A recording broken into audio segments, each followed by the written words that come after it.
you! You're scared. And you should be. Who are we? Babes! And what do we have? Wrath!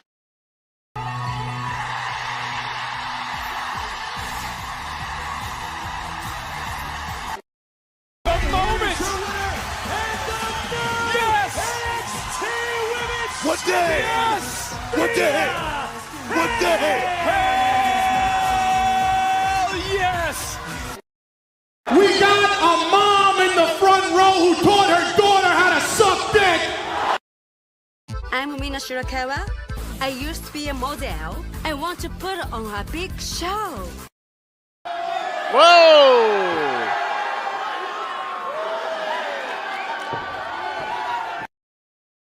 You think you're special?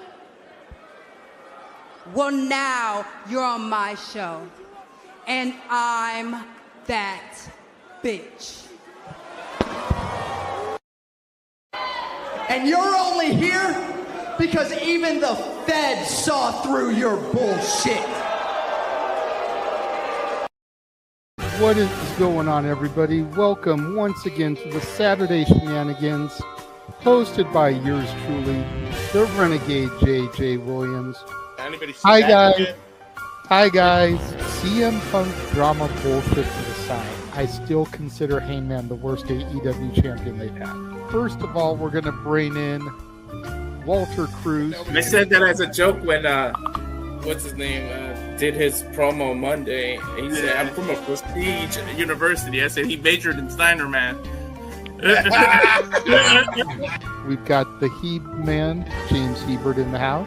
I do really cool and dumb things on the internet. Right. A lot of shit going on here. A lot of fucking crazy ass shit. Where is Noah JD? Well, say his name and he appears because we believe in Noah Foster. Fuck is this intro?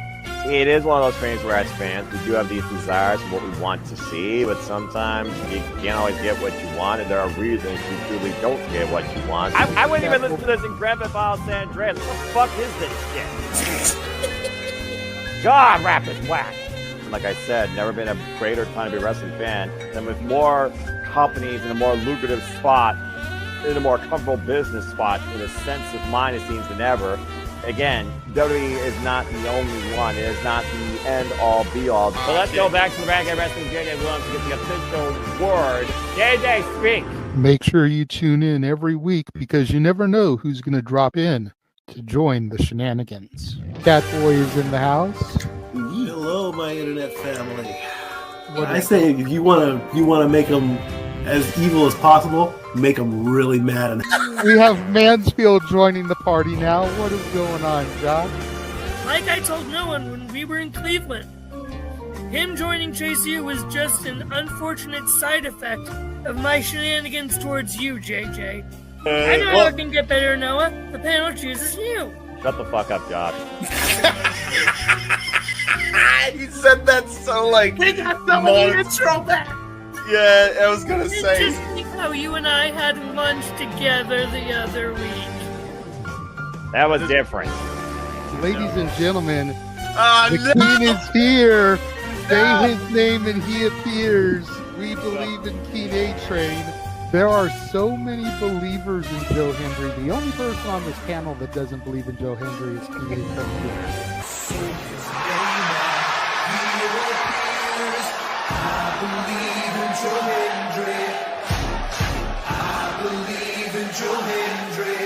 Tell the world why you do not believe in Joe Hendry. The reason I do not believe Joe Hendry is he is Fandango 2.0 in a entrance merchant. I rest my case, Your Honor. Hey! There's nothing wrong with being an entrance merchant. He has some of the best entrances of all time. Teleporting into the command center, all the way from Angel Grove High, Datilla. Oh, yeah. I went to the command center on Thursday. I went to Vasquez Rocks, which is where they filmed a lot of episodes. Somebody actually climbed to the very top of those rocks. I made it halfway. I was like, I'm not going up there. Definitely Toni Storm versus Mariah May. That's the one match I probably am looking forward to the most. I really like the story. I'm familiar with all about Eve, so if it plays out that way, I kind of know how this is gonna go. Say goodnight, Datilla. Good night. James, you did say his name. So he shall appear, ladies and gentlemen, the first time on the Shenanigans. Jeff Meacham is in the motherfucking house. Ah! All right, we're coming in hard with the botch. All right, fucking hell. It's good to be back. It's good to have an opportunity to talk to the crowd on a Saturday. If you want to have yourself stomach through it, you can go back and watch when the Main Event Mafia took over Impact. That's what James is talking about. So if everybody just joined us, we're talking about people sedating people, attempted murder, boys, and tips. Welcome to Saturday Shenanigans, everybody. Aren't you glad I'm back? Welcome back, Jeff. Cool. Yeah.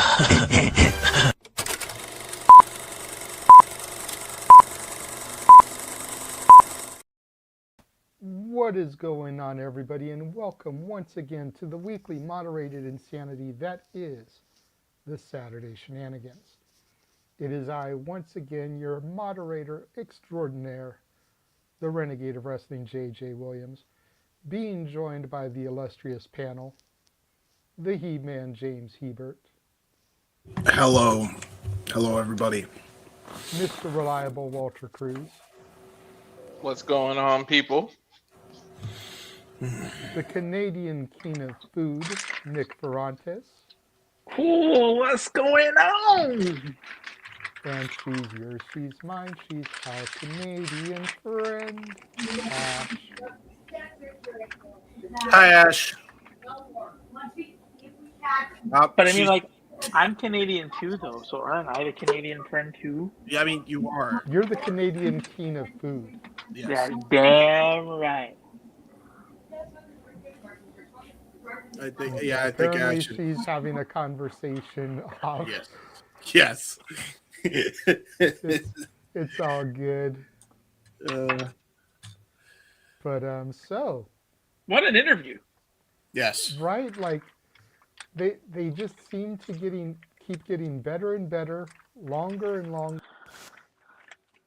And feeling like they're more conversations than their interviews. And I love that. Yeah. 100%. Couldn't agree more, brother. Very fun interview. Had a good time. Leva Bates is cool as fuck.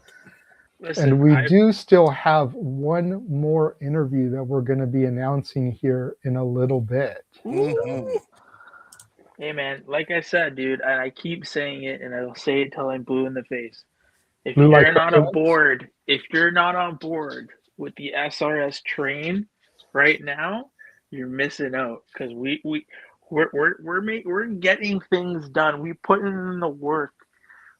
This is the place to be in 2026. Like, if y'all are not here, I can't help you. You got to be here for it. I agree 100%, Nick. And a couple people are putting in more work than other people, but it just kind of is what it is. I will say, and I'm not going to call any particular names out, but it does kind of suck when I share messages in group chats asking for retweets on these, and I can't get retweets. Yeah. Like, we're supposed to be part of the team here. Like, let's support one another. But that's my little diatribe on that. I don't want to focus on negative. There's going to be enough negative that we're there is. So I want to try and focus on some more positive. We definitely have two negative topics. One that I don't want to get into a negative spin on it, but I feel like it may go that way. And one is nothing but good. The only way it can be turned to negative is if you want to nitpick. So we'll start with the two lighter topics first, just in case, I had originally wanted to do a negative, lighthearted, and a negative. but as I put in the private chat, I may be getting a phone call here that I will have to take. So I'd rather be discussing the ones that if I have to dip out of, it's okay, as opposed to, missing out on one of the more important topics. So we'll discuss with the announcement this past week of the launch of My AEW. AEW's exclusive streaming service, which as of right now is international only.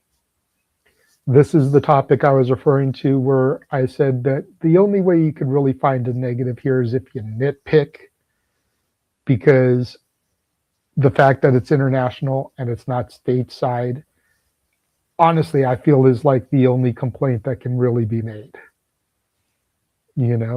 I'm not sure if it's available in Canada for our Canadians in the bottom row, or if it's just available outside of North America. But I think this is a move in the right direction for them.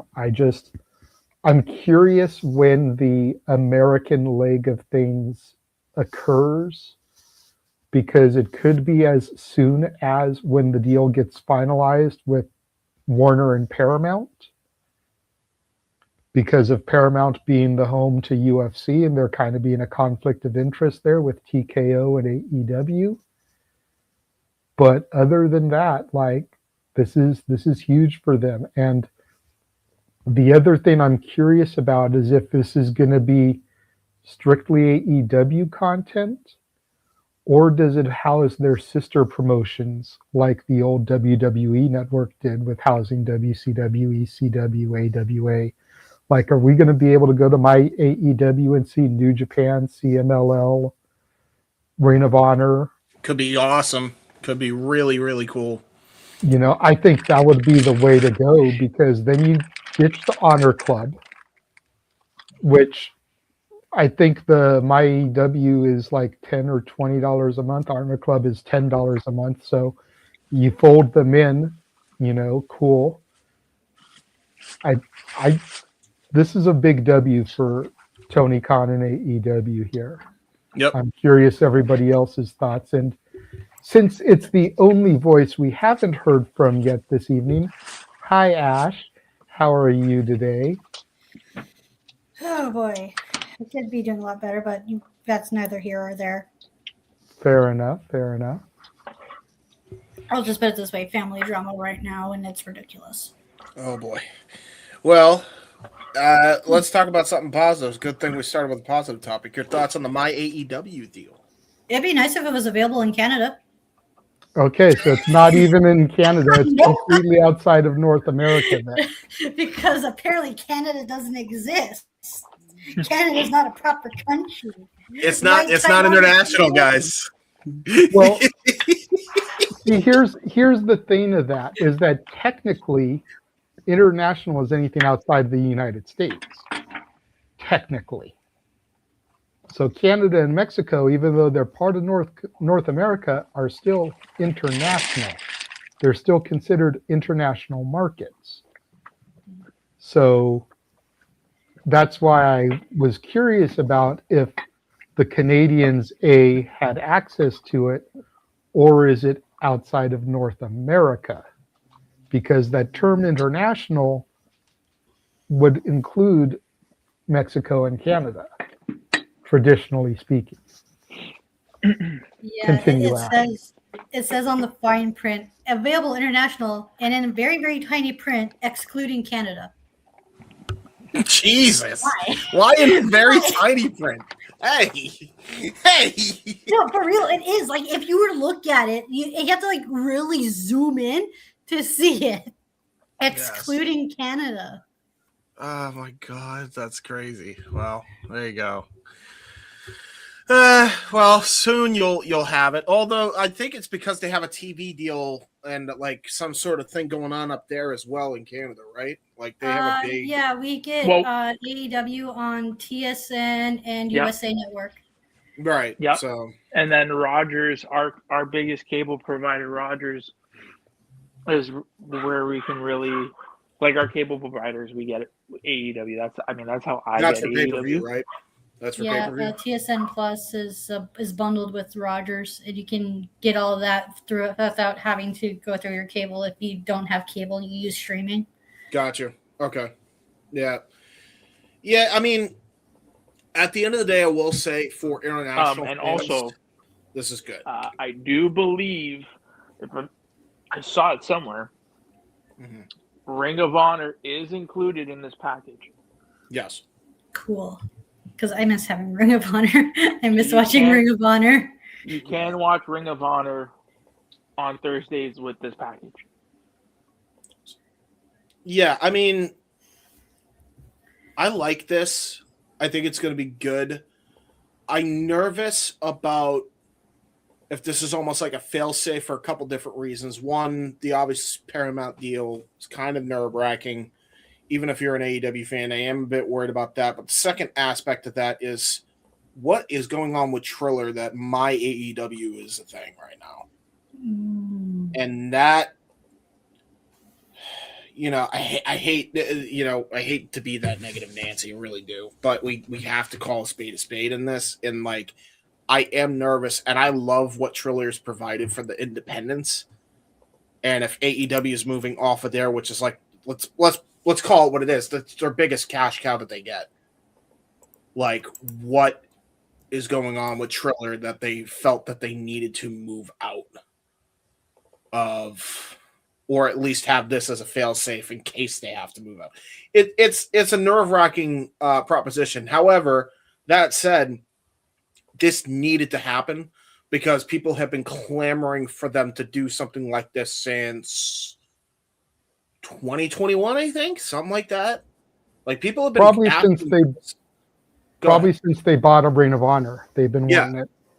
Yeah, so this is very much needed, especially when you consider, let's be honest, New Japan World, that's the one thing that New Japan has that is not good.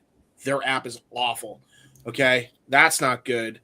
CMLL, I don't even think has a presence in Mexico on an app, so this would be really good. World's web browser is pretty good, though. It's just the app they could work on. The web, even the browser is not that great, though, in my opinion. But that's just me.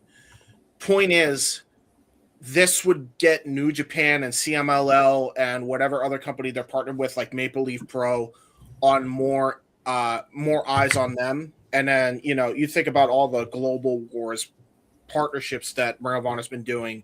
You could get Athena's promotion, et cetera, et cetera. So I feel this is only good news for the wrestling industry. I'm hoping that, they plan on looking into if they're acquiring different libraries to be a part of this. Maybe look into getting Prestige and Deadlock on there, since they just kind of folded shop not too long ago. Maybe we can revitalize them, give them a shot in the arm, and give them another chance to try and make it happen. Well, I know a lot of people want to see Tony Khan acquire the Pro Wrestling Guerrilla Library. Yes. I seen that on Twitter as well, yeah.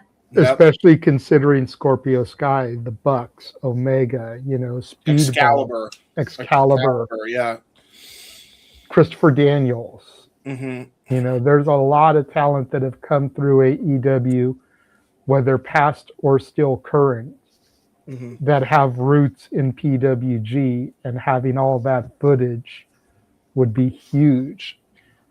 If not just for having it on a streaming, but for video packages and stuff. When you want to talk about careers and rivalries, imagine seeing a Young Bucks video package with footage of them from 2007, 2008. Pre-generation me Young Bucks. Yeah, could be huge for them. Yeah, I think this is nothing but a positive, and I hope we see more companies kind of join up with AEW, hopefully get on the train. And we maybe we'll even see some companies revived and be part of that library. The big thing as far as PWG goes would be to see how they handle Joey Ryan. do they just Benoit him from the footage? Or do they just throw him in there and throw like the disclaimers that they throw for the movies these days? You know, I feel like they'd have this was a product of its time. We do not condone these actions or the wrestler involved, but in order to showcase such and such talent, we have to include this. I feel you don't have to do that only because if WWE didn't outright state, hey, you know, Benoit, you know, we didn't just remove any of the footage and didn't put a disclaimer out there. If they didn't do that for the network, I doubt they'd do it for Ryan. Right? Different times though. Yeah, but it's still, they're still doing that now. And like nobody is like, you know, gone after WWE's head over showing Benoit. You know what I mean? It's that there's not much that they can do, and I think people recognize that. But they don't advertise him on it. They don't advertise him. Yeah, that's all they got to do. They just don't advertise Ryan, and then they can show the footage that they have, like whatever. You know, it seems to be the only way I see it as far as that goes. I don't see that being much of an issue, if I'm being honest. Fair enough. Walter, your thoughts? Well, let JJ host. I didn't know if he wanted to go to me next. No, it's fine. You and Nick are the only ones that haven't spoke on it. Yeah. All right, so it's in its infancy, so I don't have like a lot of like opinion on it. I'm hoping it's positive. I hope they treat it like the WWE Network, where you can get an AEW library and you can literally see all the old pay-per-views, all the old stuff, all that. I'm hoping they do that. Test it internationally, especially when you got All In coming up in England. If you launch it by then, you should give a discounted price to order All In for people in England, and I think you make a big splash doing that. But it already launched. Like Revolution is going to be available on it tomorrow. Oh, okay. I am on their website, so I'll read a little bit of the article. They're giving you 3 reasons to get it, so I'll just read it. It says, number 1, My AEW is built for pro wrestling fans and built for convenience. My AEW is designed to following AEW an event easier, smoother, and more connected experience for fans across the globe. The platform is digital destination for the AEW fan base, bringing together in-ring action, behind-the-scene moments, and exclusive digital content in one immersive experience. For international fans, that includes access to live on-demand events in many markets outside. They put it in big letters here, Ash. Outside United States, Canada. The global flexibility matters. Around the world, My AEW is built to streamline the fans' experience and make it easier to stay plugged into AEW, giving you a front door to our world as it grows. From premium content opportunities to free streaming access to future platforms, features My AEW and bring the AEW experience together in one place. My AEW is always on experience for fans of all kinds. For the first time ever, fans around the world can access the free-to-watch, always-on Watch AEW Fast channel through My AEW. That means more AEW content, more convenience, and more opportunities to jump into action whenever you want. The new Fast channel gives fans a simple, always available way to experience AEW programming in one place, with ad-supported viewing available globally as part of My AEW launch. If you've been looking for a new way to watch AEW content anytime, anywhere, the Watch AEW Fast channel is one of the biggest reasons to sign up right now. And of course, its addition to the live Dynamite, Collision, AEW pay-per-view broadcast, as well as archives for Dynamite, Collision, and AEW pay-per-views available via subscription to international fans. So they are going to do it. And Ring of Honor Club TV broadcasts, ROH pay-per-views, and expanding archive of ROH content. So they are going to include ROH content. It's also available 24/7 with the best pro wrestlers on the planet, available around the world for fans in the United States. TBS, TNT, and HBO Max continue to be home of all things AEW, from live Dynamite, Collision, and pay-per-view broadcast to AEW archive and more. Head over to HBO Max now to subscribe and purchase the AEW, blah, blah, blah. I don't really have to read that. The third one, this is just the beginning for My AEW, one of the most excited exciting reasons to sign up for My AEW right now is simple. This platform's only getting started, and this is your opportunity to be one of the first to join us with all exciting offerings available now with so much more to come. The launch of My AEW marks the beginning of a long-time evolution with AEW Kasawi planning continued advanced development over the next year. AEW CEO, GM, and head of creative Tony Khan called the launch part of AEW's continued effort to evolve the platform and better serve fans around the world. This means fans who sign up are now getting in on the ground level of something built for the future. My AEW is launching with major value, but the bigger picture is even more exciting. New features, new experience, and new ways to connect with AEW are still ahead. My AEW is being built to serve one of the most passionate fan bases in sports and entertainment, and the launch is the first step in that vision. Then it just goes on to tell you how to sign up. So, I mean, I see it as a positive. It's just, unfortunately, I don't live internationally, so it's no benefit of me. But hopefully it tests well internationally, and by next year they bring it here. Couldn't agree more, good sir. Nick, it's on you. Nick.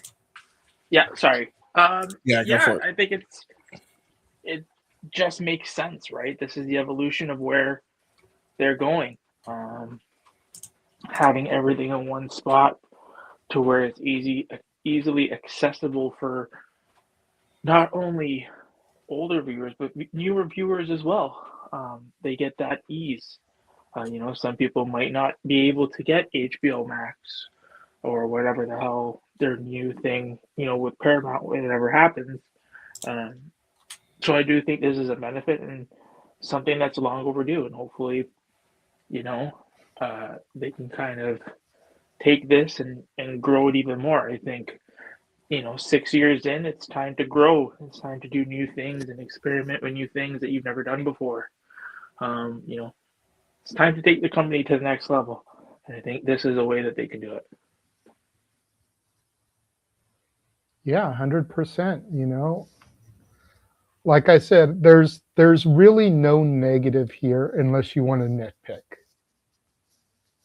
And I even said that because I had seen a few people on X basically say the same thing. They were sharing the information and they were like, there's really no negative spin you can put on this. And I'm the one that put the only negative that I could see, and it's nitpicking, is that it's not available in North America.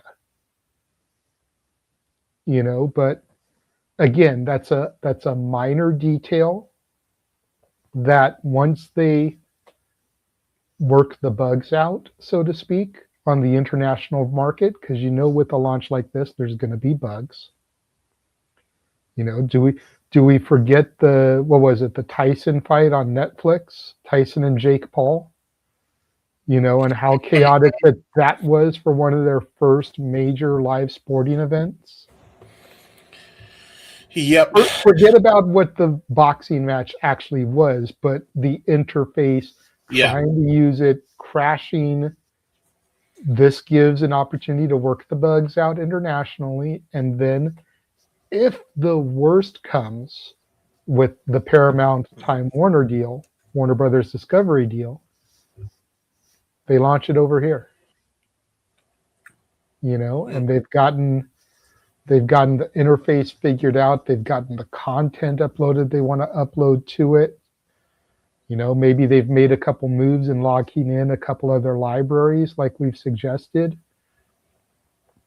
I think the sky's the limit for them here. So I'm looking forward to seeing how things develop. Okay. Moving on from there. The other AEW-centric positive topic that I feel this one could potentially get spun into a negative. Okay. Tomorrow night, Revolution, Staples Center, Los Angeles, California. Yours truly supposed to be there. Mm-hmm. Willow, Nightingale, and Lena Kross are double booked. Willow's defending the TBS title against Lena, and Willow and Harley are defending the tag titles against Lena and Megan. is this a smart move? I get a little bit of the storyline reason for it, but there's the fan part of me that says, what about the other women on the roster? Why can't a different woman get a TBS title shot if we're running with Megan Bayne and Lena Kross for the tag titles? Presumably, and a lot of people that have given predictions and weighed in on this feel that Megan Bayne and Lena Kross are leaving with the tag titles, since if rumors are to be believed, Megan and Penelope were supposed to win the titles a few weeks ago when Penelope got injured. So if this is all being done with a new partner to move the belts like they wanted to, why don't we throw a different person in the TBS title picture? There's so many women on this roster that aren't getting the opportunity in LA. And we're literally double booking women. You know? We're in a huge city with a lucha population. Thunder Rosa, anybody? Yep. Persephone, anybody? Hell, we've got Timeless Tony on the card fighting Marina Shafir. Can we get the other Timeless Love Bomb? Can I get Mina Shirakawa, please? Mm. You want to tear the Renegade in two? Willow versus Mina live in front of his eyes? Mm. Heart Attack City. Right? As it is, both of those girls are going to be in Vegas, you know? So it's like, dude. And I just feel like this is a bad move on TK's part. Again, I get the storyline reason behind it, because Lena's going to soften Willow up, not win the TBS title on the 0 hour, and that's going to be the excuse for why they win the tag titles, because Lena already beat the shit out of Willow, and Willow's got to pull double duty. But you could literally run that same angle with any other woman fighting Willow.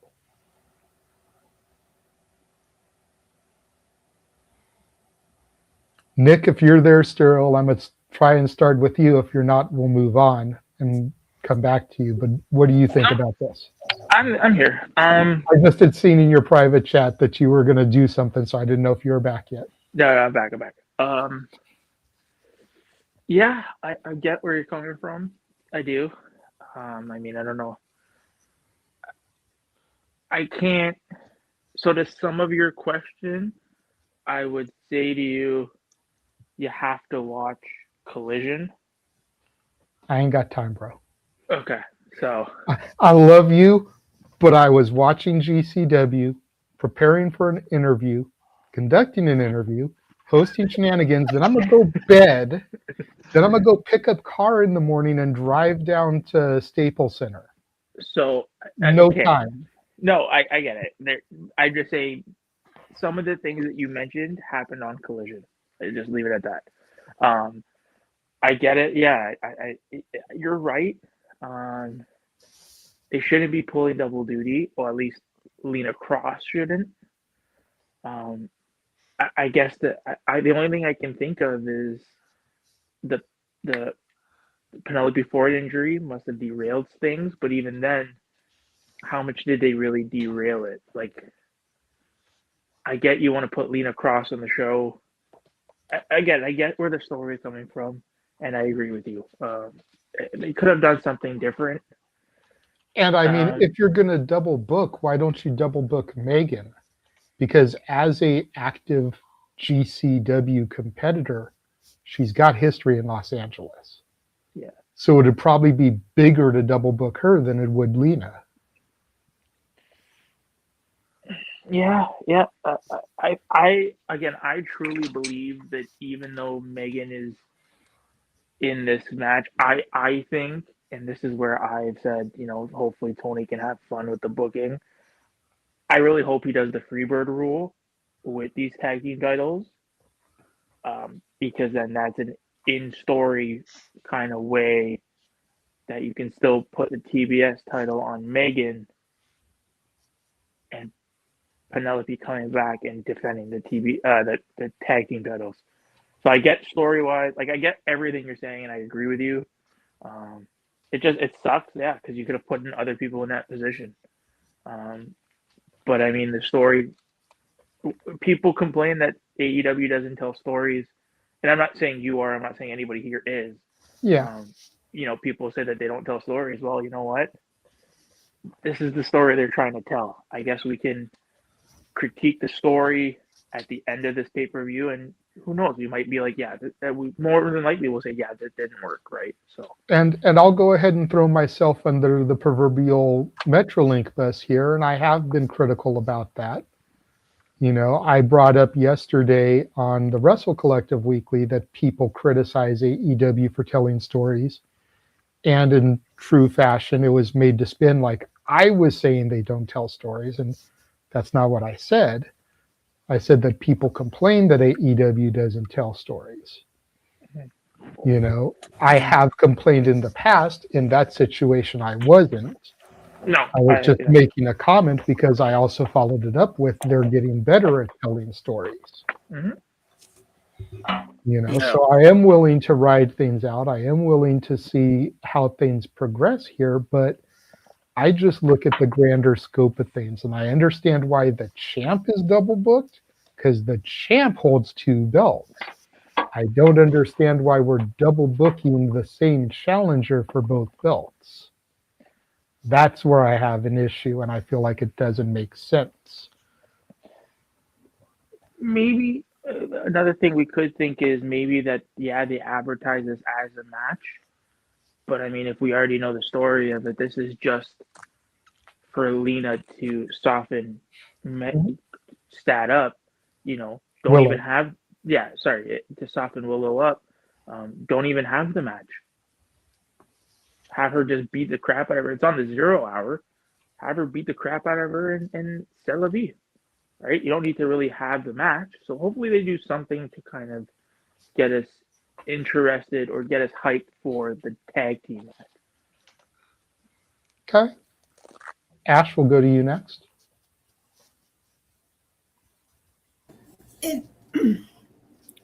So yeah, that's the thing about the AEW. They have like a lot of women on the roster, but they don't do a decent enough job of building up possible opponents as well.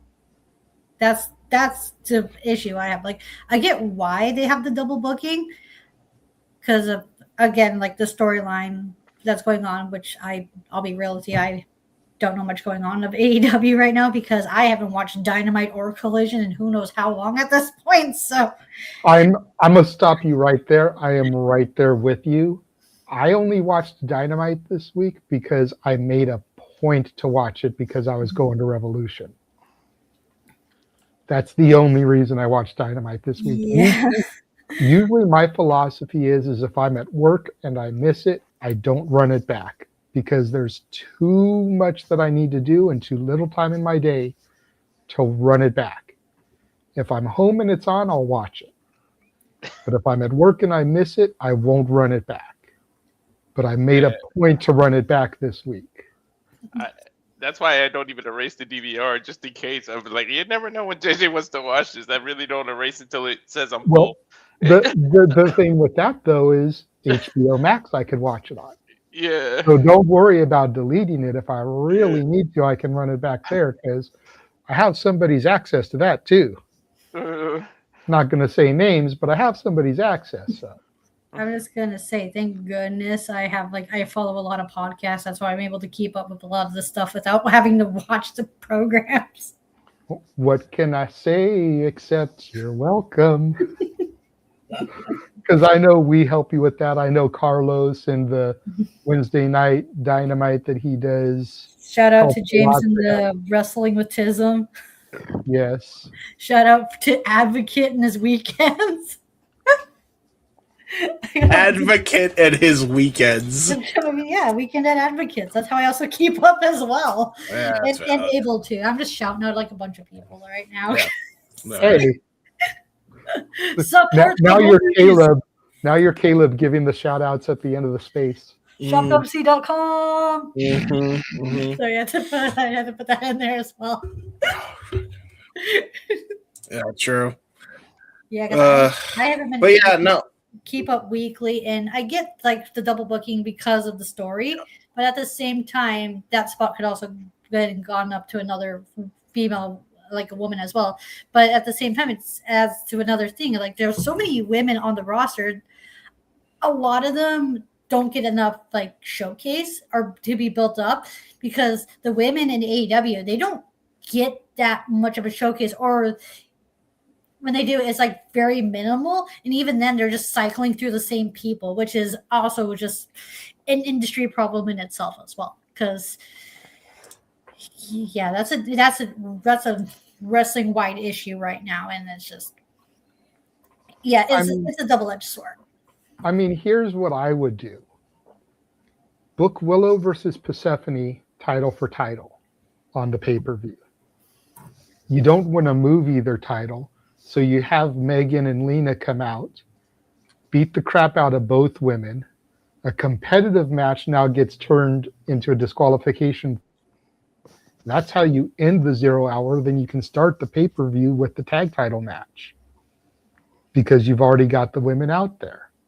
Harley's probably going to be there with Willow supporting her for her title match that just got thrown out. Megan and Lena come out and interrupt the match. So now you've got them out there, kick off the pay-per-view. You just added some story to it, and you got another woman on the show. And it also sets up a possible another opponent for Persephone's CMML title as well. And this is why people say that I or Walter should be bookers for wrestling companies, because I literally just got another woman on the show. A CMLL champion in a market with a huge Mexican demographic.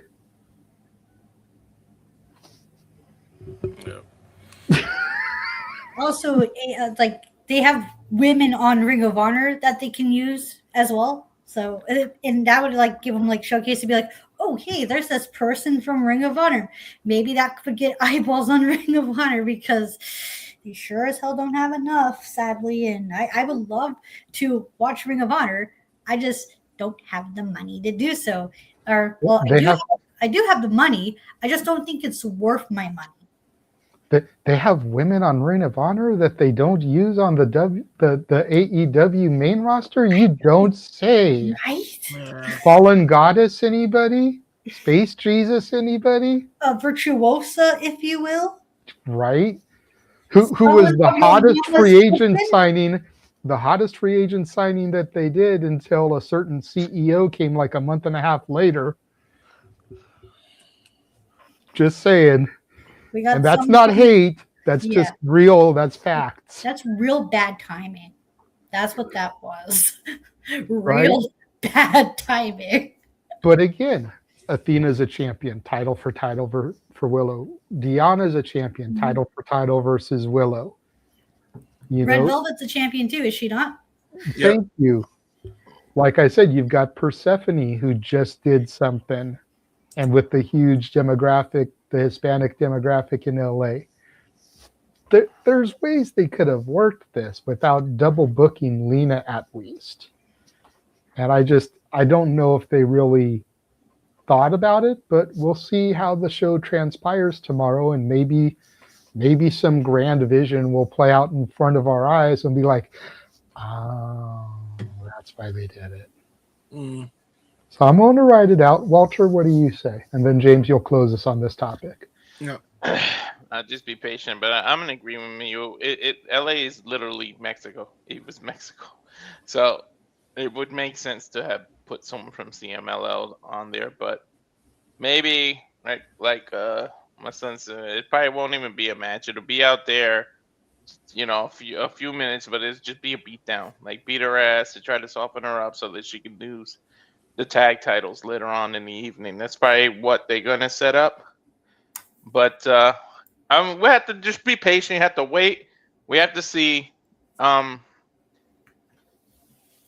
yeah, there's a lot of women you're not using, and you could have put in that spot. But like you just finished saying, maybe they'll work something out and we'll be like, whoa, that's why they did that, like you said. So I mean, that's it. Did Nick come back? All right, go ahead, James. And me. At this point, I'm just gonna wait and see what happens. While I agree, there's more women, and they probably should have used more women. I think it's just about. First of all, I don't even think we have the full card yet because we know Tony is gonna have like 3 different matches on the 0 hour or something. Oh, he's gonna add. He's gonna add at least one. Yeah. Oh, he loves those 14 match shows. Yeah, so that's joking. By the way, that's jokes. Yeah, So it's y'all don't jokes, come man. at me. I don't mind these long ass pay-per-views. By the way, it's just sometimes it's like you just need to really scale it back. Like for me, perfect match card is 8 matches. I don't mind he do the long cards, but if you're gonna do the long ones, make it on a Saturday. Don't do Sunday. Like people gotta work on Monday. And shit. Yeah, listen, Exactly. it is what it is. I will say, as far as the reasoning for this, I get why. The reality is they have to get the belts. They have to get at least one of the belts off Willow. And it probably has to be the tag title, so that way they can really build that tag division, and they make sense by concluding the story. So that's what they're just going to have to do. And I guess they thought it made more sense to do it on pay-per-view than on a TV. And I don't think... I think at this point, although we've waited enough...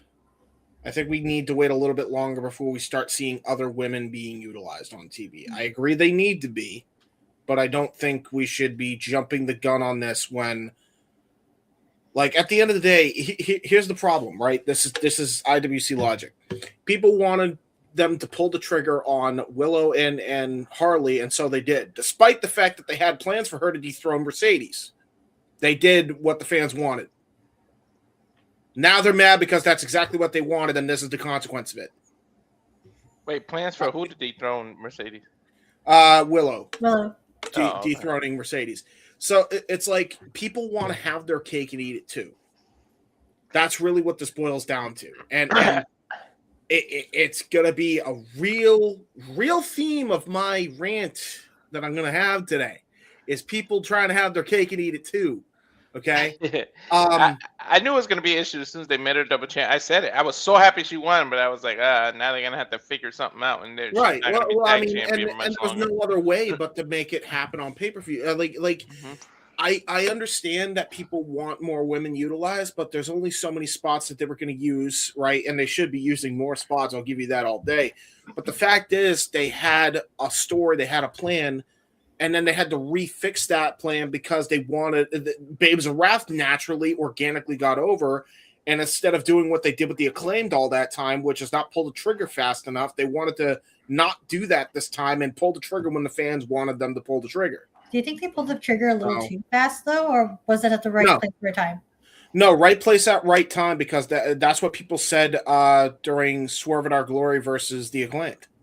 And they should have pulled the trigger there, and they never recovered from them not pulling the trigger.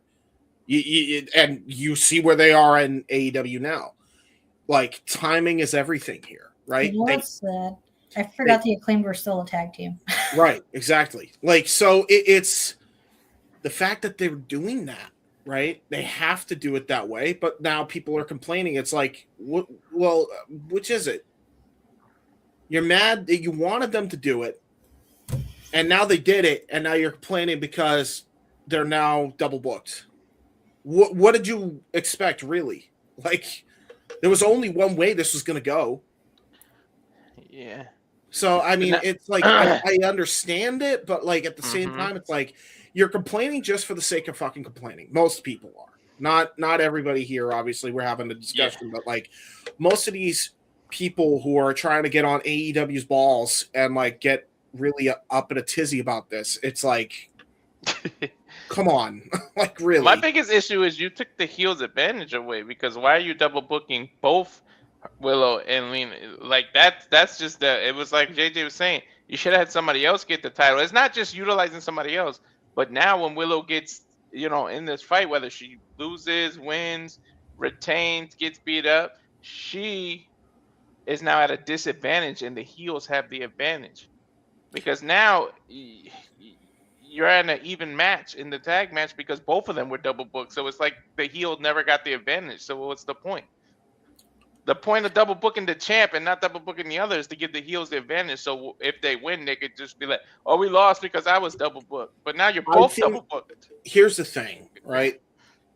And we don't know how this is going to go. Either way, I'm happy with the result. The end of the day, either they're going to do a whole angle on the pre-show where they just assault the team, and now all of a sudden they can't defend their titles, or at the very least they assault Willow so badly that Harley needs a new partner.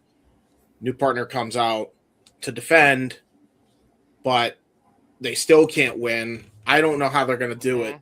Or Harley probably going to go at it alone. And in the middle of the match, Willow's going to come out and get that pop. You know how like, oh, Sure. she made it. Yeah. You know how wrestling does. Yeah, it's like but it's obviously the story. Here's the thing. Yeah. People are mad because they wanted story in AEW, and the story in this particular instance calls for at least one of the women, maybe not both, to be double booked. I mean, what do you expect? Yeah. You know, it's just they do what you want, and you still complain, and there's no winning. It's just this is why I'm not on social media as much as I possibly can be. I don't want to be on social media if I can fucking help it, because it is just goddamn cesspool of nonsense. So I don't know, man. Like that's just kind of where I'm at. And yeah, I don't know where JJ is. I know JJ is currently said. Yeah, he said he was going to take a phone call. So, So we should probably run the trailer to give us some. Yeah, at this point. I also want to bring up another thing about like the AEW's women's tag division right now because, Go for it. like for example, okay, so Megan and Lena win. Okay. Other than the Brawling Birds, Willow and Harley and Tony and Mina, what other face teams are there? Because they are very heel heavy right now. Yeah, that's a fair point. I mean, the issue and the real issue is this, right? When they just started the division, there was only going to be like 6 or 7 teams, I think, so much. Yeah. I will say, at least with the tournament, they did a good job of like creating these like Frankenstein makeshift teams. Yeah. Because I got no issues with makeshift teams because some of them like worked out very well, especially when they build towards the team being together. Like, for example, the best example I can think of recently is Chad Gable and Jason Jordan. Yeah. They were 2 singles wrestlers, came together, just like our boys Bust in the Brain. They were 2 people coming together, making a team. Yeah. I mean, it's just it can work. It can work, and it has worked. Yeah. I think especially in the AEW's women's division, definitely can work. I mean, there is TJ as well. Mm-hmm. I don't know the status of NJ's contract, but right now, at the very least, they have TJ. They should utilize him. Mm-hmm. Which they have. So Tay Conti, NJ is a face. Yeah.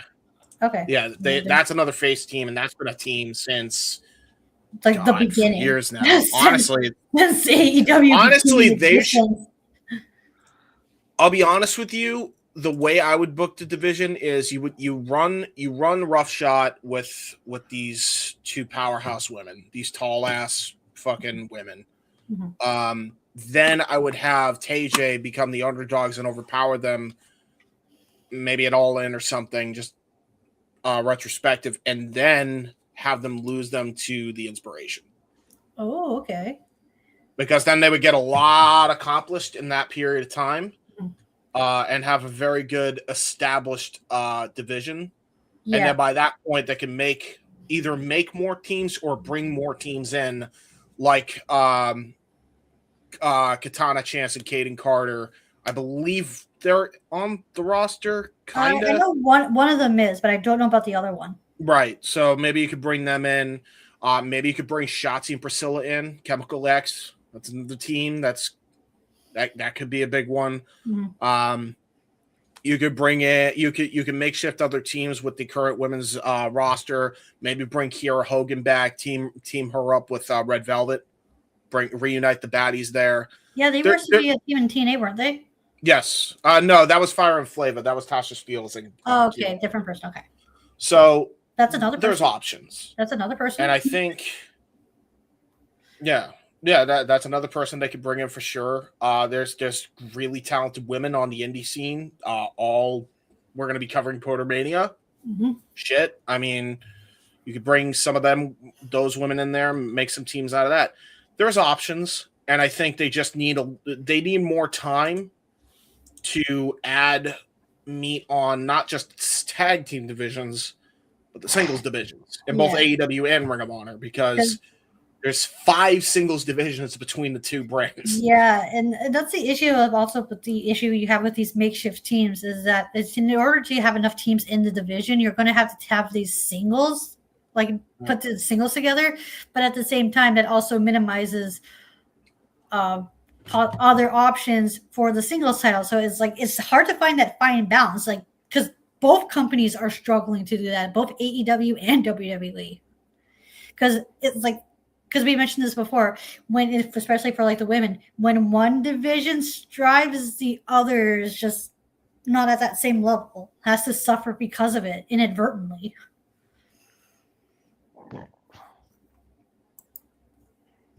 Yeah, 100%.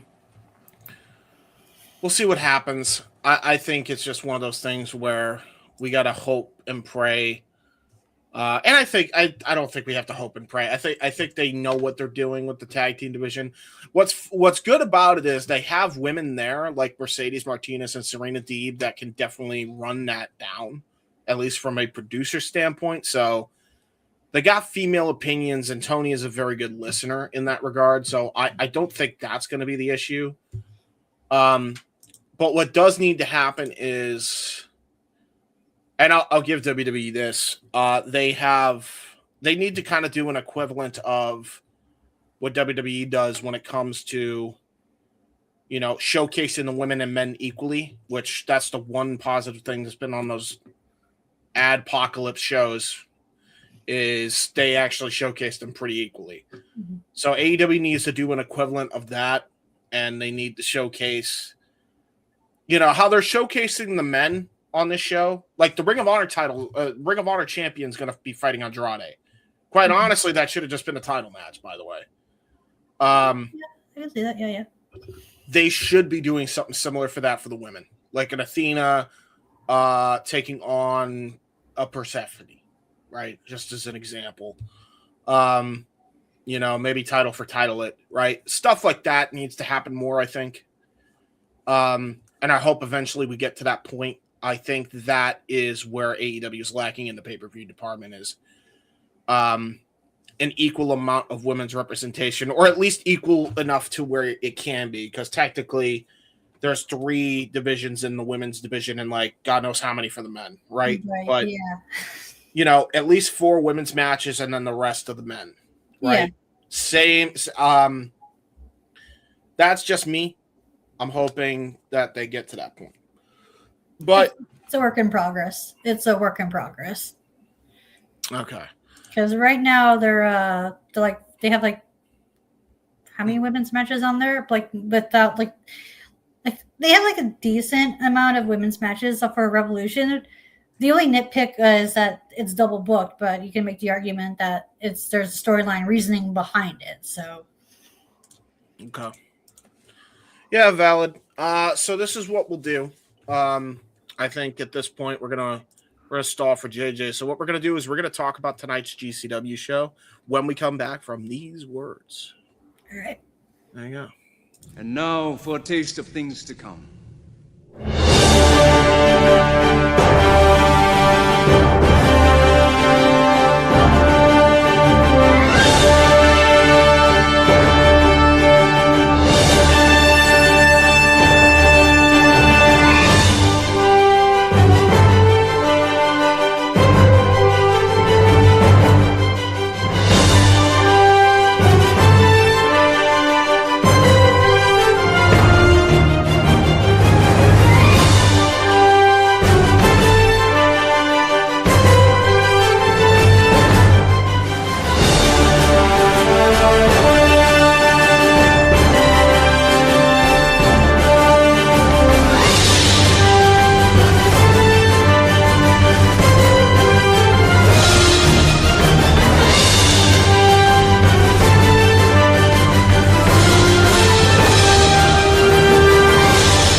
Walter, it's on you.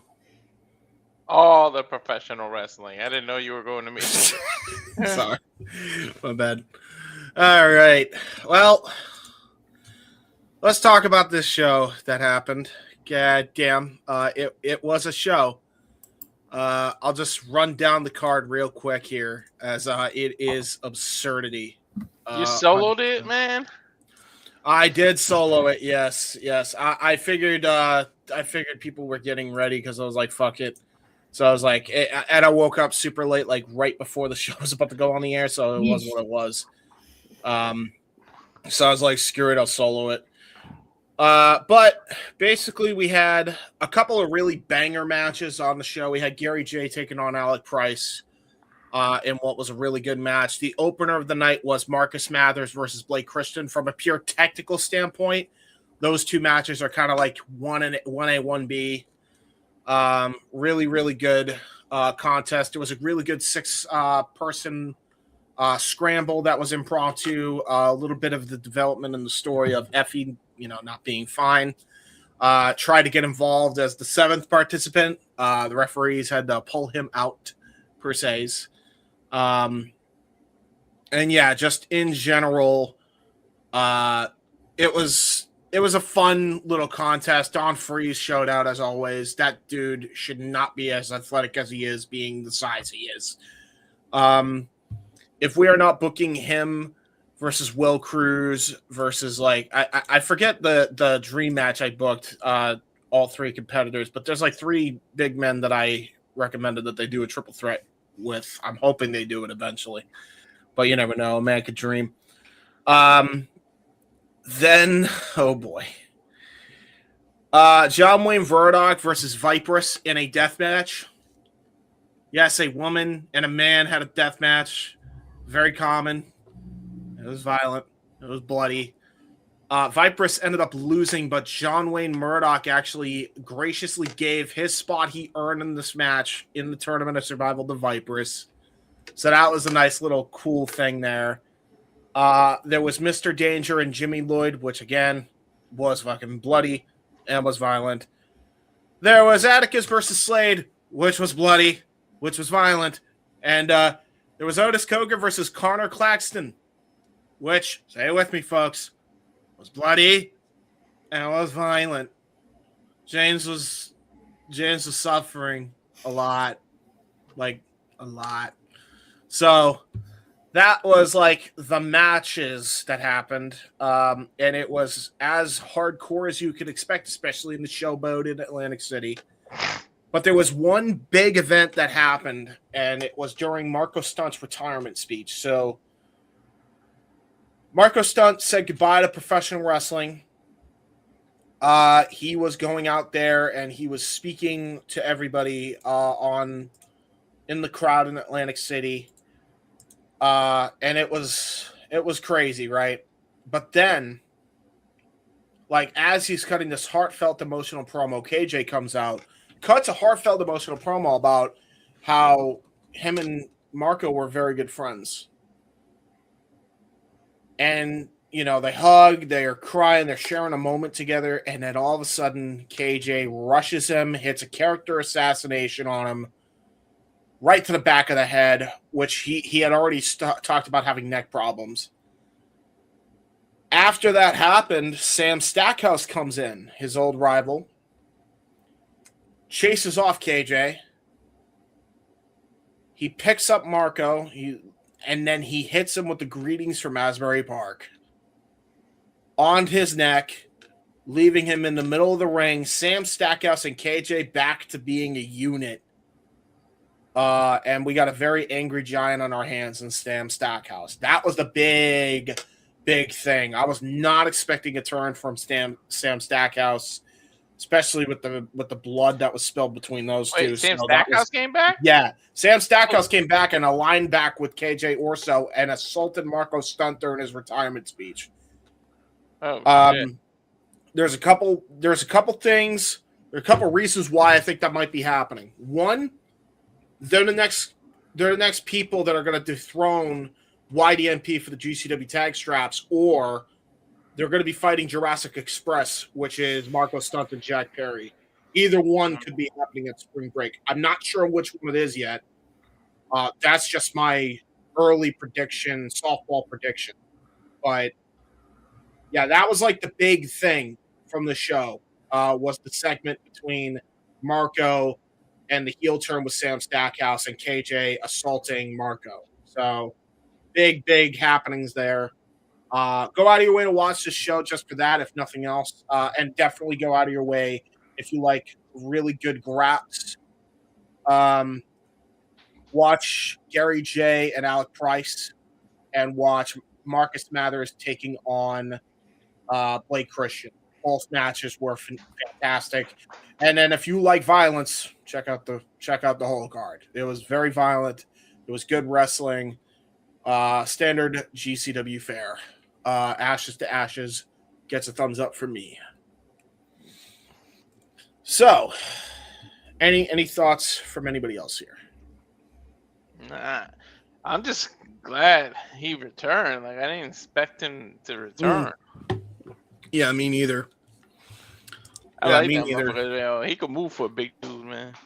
Yeah, he could move. And still, that fucking spinning heel kick he does, man. For his dude, size. that always shocks me every time. That always shocks me. Yeah, like for a big dude to hit a spinning heel kick like that so effortlessly is scary as shit. Ash, I know you probably didn't watch anything from the show. What do you think of the rundown? It sounds like it was a pretty good card, but you could say that for most GCW shows. Yeah, pretty much. Or like it's like select handful of matches to check out because. Yeah, that seems like it was a pretty fun watch. It would be a fun watch. It was a very fun watch, so I encourage everybody to go watch that back. Very fun show, and yeah, overall, pretty good stuff. Walter, we'll go to you real quick. What would you rather see more? And I'll kind of like make a question out of this. Would you rather see Sam Stackhouse and KJ fight for the tag straps against YDNP, or would you rather them fight Jurassic Express with Jack Perry and Marco Stunt? I guess Jurassic Express. It's just crazy that they're even teaming up after all the shit we saw them put each other through. And then, KJ put his wife in the way of that first blood match or that hardcore match. I quit match. It made him quit due to his wife, and now they're on the same page. Like, dude, you would not, kayfabe or not, you ain't getting me to forgive you after that shit. Fuck you, dude. Unless he's trying to gain KJ's trust and then turn on his ass again. Like, so that'll be interesting to see where they go for. Yeah. But damn that, you're not putting me through all that hell, and I'm just gonna up and team with you again. Yeah, really. Like it's just insane that that's going on, man. I'll tell you right now. But hey, he obviously well, there was a promo actually, and I forgot to download it, but there was a promo where Sam Stackhouse explained his actions, that he only did that because he wasn't getting any bookings, and he really wasn't. It's like after his match with KJ, it's like they completely neglected him, and it's like now you're the monster I always wanted you to be. So yeah, it looks like they're both on the same page, and we got an angry giant in Sam Stackhouse, and I think everybody should be. I'll tell you right now, if they go for the tag titles, that's a heel-heavy, game-changing lineup right there. Because you got Mason with the Jersey Championship Wrestling title. You got Vandal 48 with both the Ultraviolet and the World title. And now we're looking at KJ and Sam possibly winning the GCW tag straps at some point in the future. Literally, right now, the only babyface champions are Busta and the Brain. Yeah. It's looking heel heavy. Yeah. Alrighty. Let us. Well, what was the cringiest moment for you? What made you go kind of cringiest moment? I don't know. Otis Cogar taking a damn scalper to fucking Claxton's head. Oh, that made me cringe and crease. With razor blade bed or with? Yes, it was one of the. Yeah, it's the little razor blade that he had, like the scalper, little scalper. Yeah, the little bed of razors. Yeah. Yeah, man. Like, I don't know. Like that, and probably Slade had like a bunch of skewers stuffed in his head, and then he stuffed more skewers into it. Slade did, just to show he's tough. Stop. Yeah, right. And then, yeah, he had a brain hemorrhage on while the skewer's still in his head, mind you, and he hit a brain hemorrhage onto the ladder. And it was like the most disgusting. That actually might have been the most cringe I had. I literally walked off screen. I was like, nope. I'm good. Nope. Can't make me. Nope. It's so much so that my camera then fucked up. My second camera, which I had on, it was like all fuzzed up and shit. So I had to unplug it, replay because I guess the hat like made everything blurry. Because I literally tossed my hat off the camera. It was what it was. So that was worse than what Dr. Redacted did? Shit. Let's see. I'll be honest, it's not the worst spot I've seen, but it still wasn't fun. It was scary. But yeah, it was what it was. Like, overall, fun show.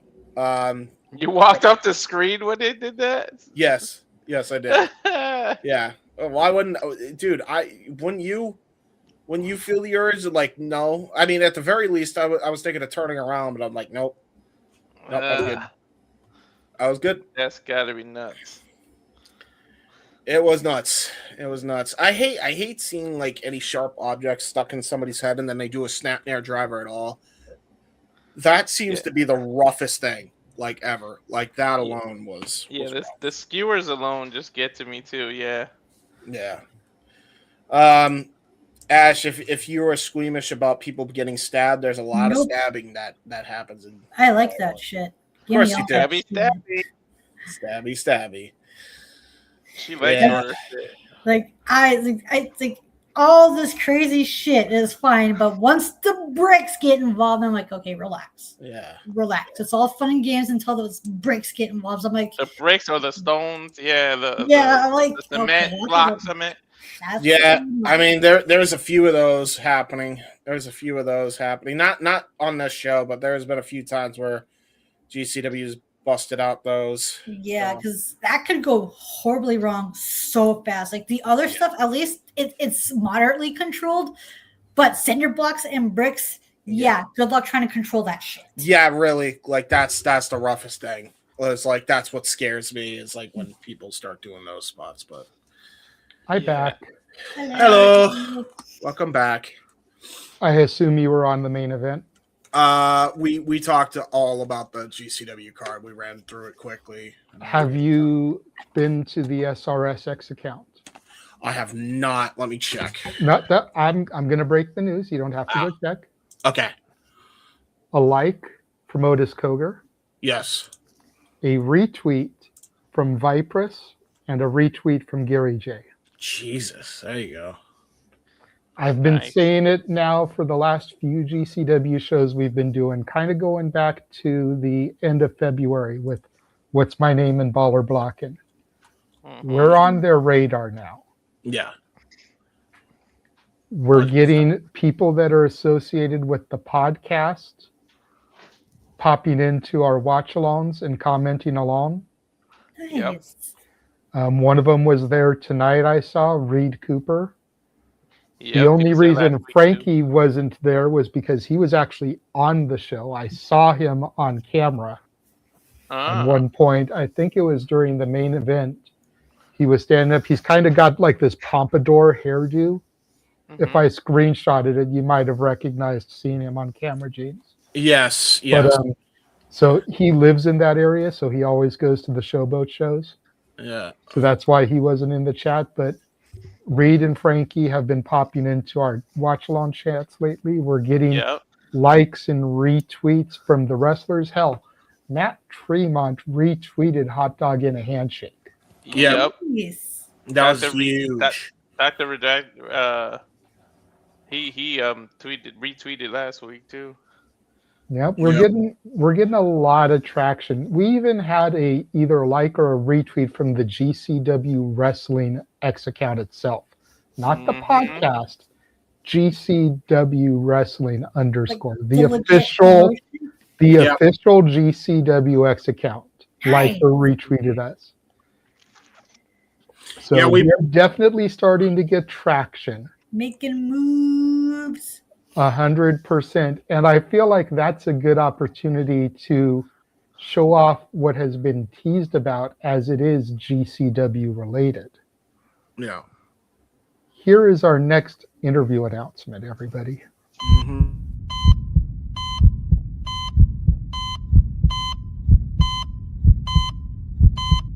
It's murder.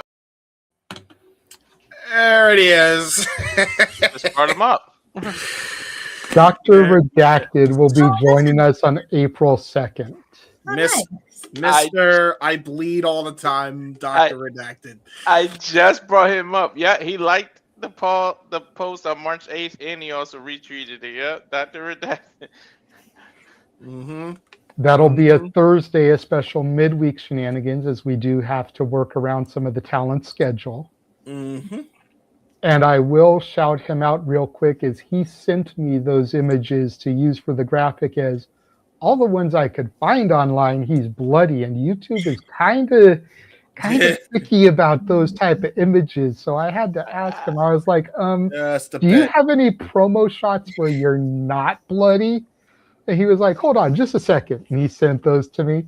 Yeah, YouTube He's will like, I got do you. that. Yeah. Whew, boy, that's a lot. There you go. Good stuff. So guys. shout out to Redacted. I will say, without giving too much away, Redacted is the first talent we are paying to interview, but he is not asking near as much as some other people have asked of me. So yes, it's an affordable sum that he asked for. And so I talked it over with a couple of people, and they were like, you should do it. And I was like, it's not so much that I can't save a few dollars out of my tips, to send to him, not cut into my, normal paycheck. Just take it out of my tips, which are kind of extra income anyway. So Dr. Redacted, though, April 2nd, which will be 2 days before Izzy Moreno. So just think about that pairing, Dr. Redacted to Izzy Moreno. That's a 180. That's quite the juxtaposition, if you will. Yeah, right? A badass deathmatch wrestler to everybody's BFF in a Swiftie. What are we what is happening? This is wrestling, folks. But dude, if you go to Dr. Redacted's X page, because he doesn't hide how big of a dork he is. Dude's got pictures at Disney World, Disneyland on there. Like, he is such a fucking dork. He's a Disnerd. Oh, big time. He's a Disnerd. He's a Disnerd after my heart, because he has pictures with the Country Bears, and the caption says something to the effect of, around this house we stand the Country Bears.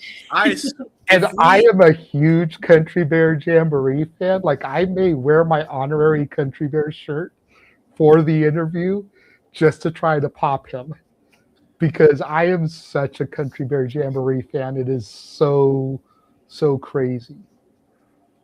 Huh. And I love pointing out to people, not to go on a huge side tangent here, but I love pointing out to people that hated the Country Bear movie, that if you enjoyed the 2011 Muppets reboot movie, it was the same fucking movie. Yeah. It really was, if you watch them side by side. A bear and a Muppet who have never been connected to the Muppets and the Country Bears grow up with humans counterparts. Barry has been adopted by a human family. Walter lives with Gary. Both characters set out on a mission to find where they belong because they don't believe they fit in. One ends up with the Country Bears. The other one ends up as a part of the Muppet family. They both have villains who are trying to take over the Muppet Theater and Country Bear Hall to turn it into dastardly means. One's being bought by a banker played by Christopher Walken. The other one is being bought by an oil tycoon played by Chris Cooper, who actually played the Green Goblin in The Amazing Spider-Man 2. Yeah. They are so parallel in the movie. They're so identical. It's just like, how can you realistically hate one and like the other? Yeah, really. I love them both because I'm a Muppet nerd and I'm a Country Bear nerd. Yeah. But even I'm watching it and I'm like, this is the Country Bears movie. Yeah, it sure is. Both have a ton of celebrity cameos in it because the Country Bears has Queen Latifah, Elton John, Brian Setzer. The Muppets has, God, you know how the Muppets get down. They've got Selena Gomez in there. They've got the Sheldon from the Big Bang Theory in there. Mm-hmm. You know, it's crazy, but it's the same fucking movie. So don't be surprised if this interview with a deathmatch wrestler doesn't spiral into 45 Disney. minutes of Disney. I was about to say, if Jeff Meacham is on there along with us, forget about it. You three are going to go off talking about Disney. Oh, dude. We're just going to be there. Just because someone's spooky does not mean they can't like adorable things too. He has Disney tattoos on his body. Oh, That's nice. fucking funny. So, and I love Jeff. I did invite him to be part of the interview today because he was having transportation issues. So he said he might have to call out. If he had been there with Leva, considering she works at Universal, he works for Disney, we would have been done. Oh, man. We would have been done with the two of them just say his name and he appears. I swear to God, he heard us talking about him. His ears was ringing. His mouse ears were ringing. Who's talking about somebody working at Universal now? What are we doing? Wait, what happened? Okay, time out. Did you hear any of what we were saying before you popped in? No, I literally just jumped in to hit the screen. Because it was complete irony. We were just saying that, you know, we had made the invitation for you to join us with Leva and everything earlier. Oh. But it was kind of a good thing that you didn't join. You were able to work because with her working at Universal theme parks and you working for Disney theme parks, we would have just been completely down the drain with you two talking shop all night. And then you popped into the backstage area. Like, we literally were saying your name and you appeared. Yeah, it was fucking funny as hell. Well, like, Jeff knew. Jeff And knew. we got there because we literally had just made our announcement about who our next guest is going to be that we locked in. Yes. And he's a huge Diz nerd. Yes. Dr. Redacted, Deathmatch legend, in a way. Oh. Yes, Jeff is a Disney fan. Big Disney guy. He literally has pictures on his social media with the Country Bears. That's tremendous. I'm here for it. And the caption was something to the effect of, "In this house, we stand the Country Bears." And I'm like, dude, you're speaking my love language. Right. Speak to me, doctor. Speak to me. And then we went on to a side diatribe about how the Country Bear movie and the Muppets 2011 is the same movie. 100%. Mm-hmm. And then, like I said, you popped in, but... Oh, well, anyway, I had no idea what the topic was. I just wanted to make sure I pop in and say hi so I didn't break my streak. I actually had 2 in a row, so now I had 3. Nice. We actually weren't on a topic as of yet, so you came at a good time. We were in the middle of a transition. Yes. As am I. So. Well, I feel like we stalled long enough, JJ. Yes. Let's go ahead. Oh, We're going to start getting to the downer topics, unfortunately. Yeah. Okay, I'm going to go, but you guys enjoy your night. Sounds good. Sounds good, sir. Thank you for popping in. Only because I'm literally where I'm not supposed to be when I'm doing this, so I got to go. No worries. Yeah, go. Have a good time. Bye, guys. Bye.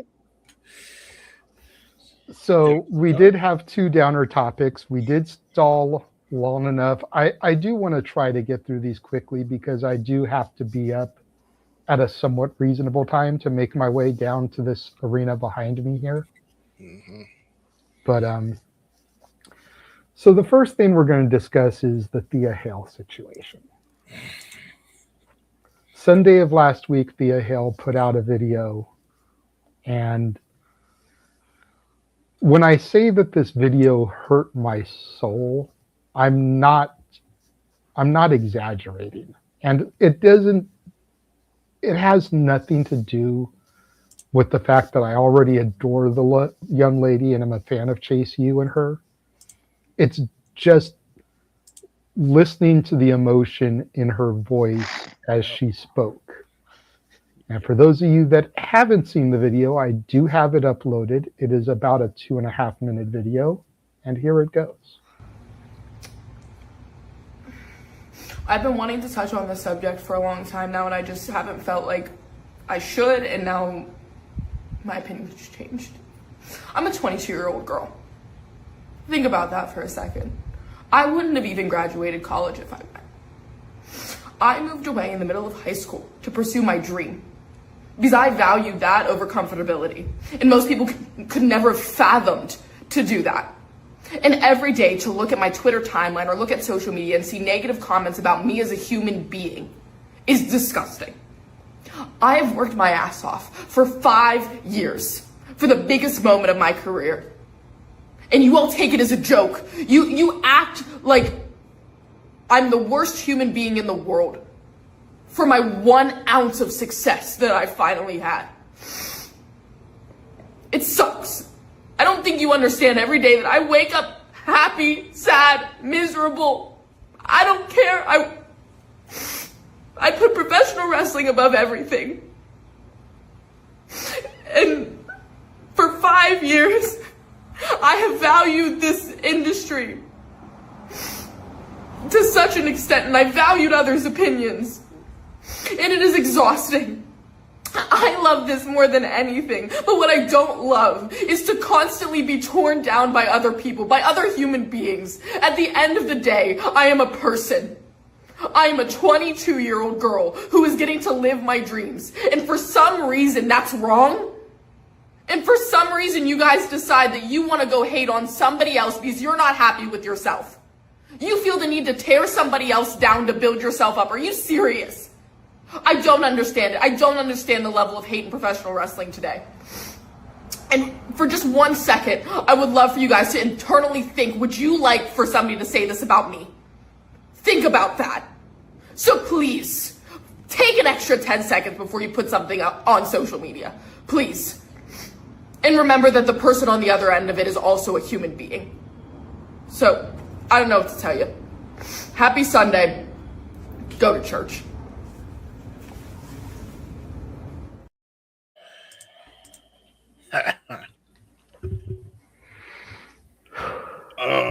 Where to even begin there?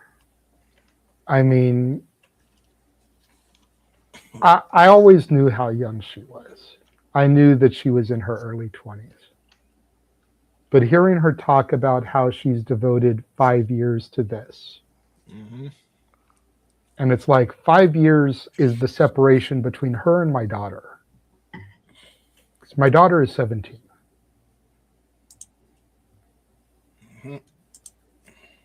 You know, I am a 49-year-old man. This girl is young enough to be my daughter. And because of an incident that occurred on television that was out of her control. Yep. She was not at fault for. She's being harassed and bullied. It's not the first time that someone in wrestling has been harassed and bullied online. You know, Harley Cameron recently left social media because of being harassed and bullied. And then there's the extreme circumstance, and I hope I am saying her name right, Hana Kimura. Yeah, I was just about to say her. Have we not learned anything from that, apparently? Clearly not. Nope. Clearly not. Harley Cameron, too. That happened I literally literally 2 weeks just ago. said Harley Cameron, James. Yep. I literally just said her name. But I can understand that you may not like the character that she portrays.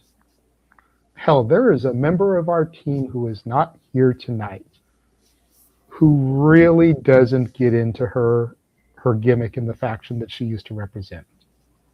And it's become sort of a ha-ha to taunt him about it. No.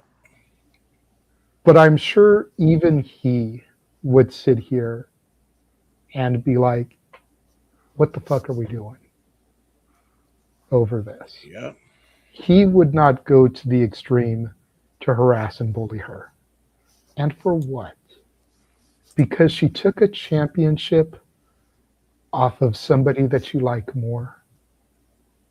Because this 22-year-old girl took a championship off of a girl who came from your favorite company that you feel is being wasted away in mediocrity now that she's jumped to the other side of the street? Yeah, really. The referee did his job. Thea hit a maneuver, went for a pinfall. Blake was unable to kick out. If the referee stops the count because Blake doesn't kick out and she's supposed to, the referee looks bad. The crowd chants bullshit. The match looks bad. So the referee counts 3, and then she gets bullied as a result of this? This is bullshit. The fuck are we doing, y'all? I'm sick and fucking tired of this. Hear me and hear me good. Stop this shit! I mean every word that I'm saying here, and I don't apologize for how I fucking sound right now. I am fucking fed up with this shit. Harley Cameron did not deserve the lengths that you fucking went to when you bullied her. Granted, the fan that went after Oba shouldn't have been as entitled as she was, but she did not deserve the fucking harassment that she got that was similar to the fucking harassment Thea got. And those two actually did shit that could have been corrected, right? You can make an argument for that. Still doesn't excuse the fucking horrific sexism, the horrific threats of fucking violence from a fucking page that has, what, maybe all of 30 fucking followers. Get a fucking life. So if they did shit that was incorrect, what the fuck did Thea do? Really? What the fuck did she do? She did nothing. Nothing. She did her move. And you fucking go after her for it. She did her job. She did her fucking job, bro. She executed a maneuver that landed a little bit snug, winded Blake, and Blake was unable to kick out. Yeah. That's all it was. It fucking happens, guys. It's not the end of the world. You know what's going to happen? Blake is going to get another fucking opportunity probably, and this is all going to be righted anyway. So why do we give that much of a shit? Really? Blake's probably moving on up to the other title. She probably won't even have to go after Seriously. I was gonna say Blake, for all intents and purposes, Blake is above the North American Championship. Yes. She should be going after the NXT Women's Championship in JC Jane, but it's heel versus heel. Realistically, she should be on the main roster, but she chose to be in NXT. She chose to get some more seasoning because she knew that she wasn't that experienced. And especially in the WWE style of doing things. Yeah. She chose to be with these girls who honestly, and this is no insult to the NXT women's roster, have less experience than her. Yeah. She chose to be with those girls. with the exception of someone like a Fallon Henley and a JC Jane, who I think are the only two women that they have left that did time on the independent circuit prior to coming to NXT. I believe every other woman is a nil or ID style in-house trained competitor. They didn't do the grind. But JC Jane and Fallon Henley did. Zarya's one of them too. That's true, Daria. She was on the Indies as well. Correct. Thank you. I So 3. didn't think about that, but you're absolutely right. I was going off of tenure. That's what made me think of them. Because JC and Fallon have been in the company as long as I've been watching NXT. That's why they stuck with me a little bit more. But yes, Zarya from Australia definitely did her time over there. You're correct. So 3 out of the entire roster. Y'all got to give these girls a break. At the end of the day, we just need to be better. And I'm trying so hard to not go off to the extent that James is, because I don't want it to be taken as bias, considering how much I adore Thea. Trust me, I've got enough venom in me for the next topic that I'm trying to save some of it. Brother, I'm so annoyed. Like, because not too long ago, it's like wrestling fans, this is on top of like all this other shit going on in the fucking fandom right now. Like, because we mentioned the other 2 examples of this nonsense going on. You also have literally, like, this is on top of fans like botting likes against WWE because they didn't like a fucking segment on SmackDown. Like, Slick actually commented, and I firmly agree with what he said about that, because this relates to the entirety of the situation going on with the toxicity that is the IWC. Nobody hates wrestling fans more. Nobody hates wrestling more than wrestling fans. Oh, 100%. This is ridiculous. This is bullshit. And by the way, you fucking Blake Monroe stans, you fucking Mariah May fans, all right? You think that she would approve of this shit? Like, really? You think she's fucking happy with how you treated Thea Hail over a fucking mistake that she was responsible for? She's got to feel like shit. Just because she plays a mean girl on TV doesn't mean she's the one in real life. Bingo. 100%. Bingo. 100%. And if you look at the social media, you've seen baby faces, heels, rival companies coming out to support her. The one positive I will say in all this, the one positive, if there is a positive, and I mentioned this to James when we talked on the phone about it, so he knows what I'm going to say. Yep. At least Thea didn't get scared off of social media. Yeah. The way Harley did. That 22-year-old girl is strong enough that she has stayed on social media and didn't deactivate her accounts. And I know this because just a couple days after this, her Chaotic Coffee Adventures was up. Good, she didn't let them with win. her and Nikita Lyons of all people. You know, and you want to talk about somebody else who gets a lot of shit. Nikita Lyons is that person. And the entire video, she's talking about positivity and fairy dust and, you know, karma and like positive juju, like all these little things. And while I believe Thea films these more than enough in advance, no, the timing of the release of this one couldn't have been more beautiful and perfect. Yeah, true. So I highly recommend y'all check it out. I'm glad she didn't let them win and leave social media. It's the keyboard warrior mentality, and you guys talk all this shit because you have no liability for it because you're behind a keyboard, and you guys are the same motherfuckers that'll chase a wrestler down in the airport and get mad they don't sign something. You guys are the same people that show up at their shit. No, I love you, and kiss their ass when you see them in person, but behind the keyboard, you want to act all brave and tough, and none of you would do that shit to other people. Why are you gonna pick on a young 22-year-old girl. I bet you people that don't like MMA fighters won't say that shit to MMA fighters. Yeah, everybody in the wrestling industry that I have heat with, that I have shit talked, I was polite to first.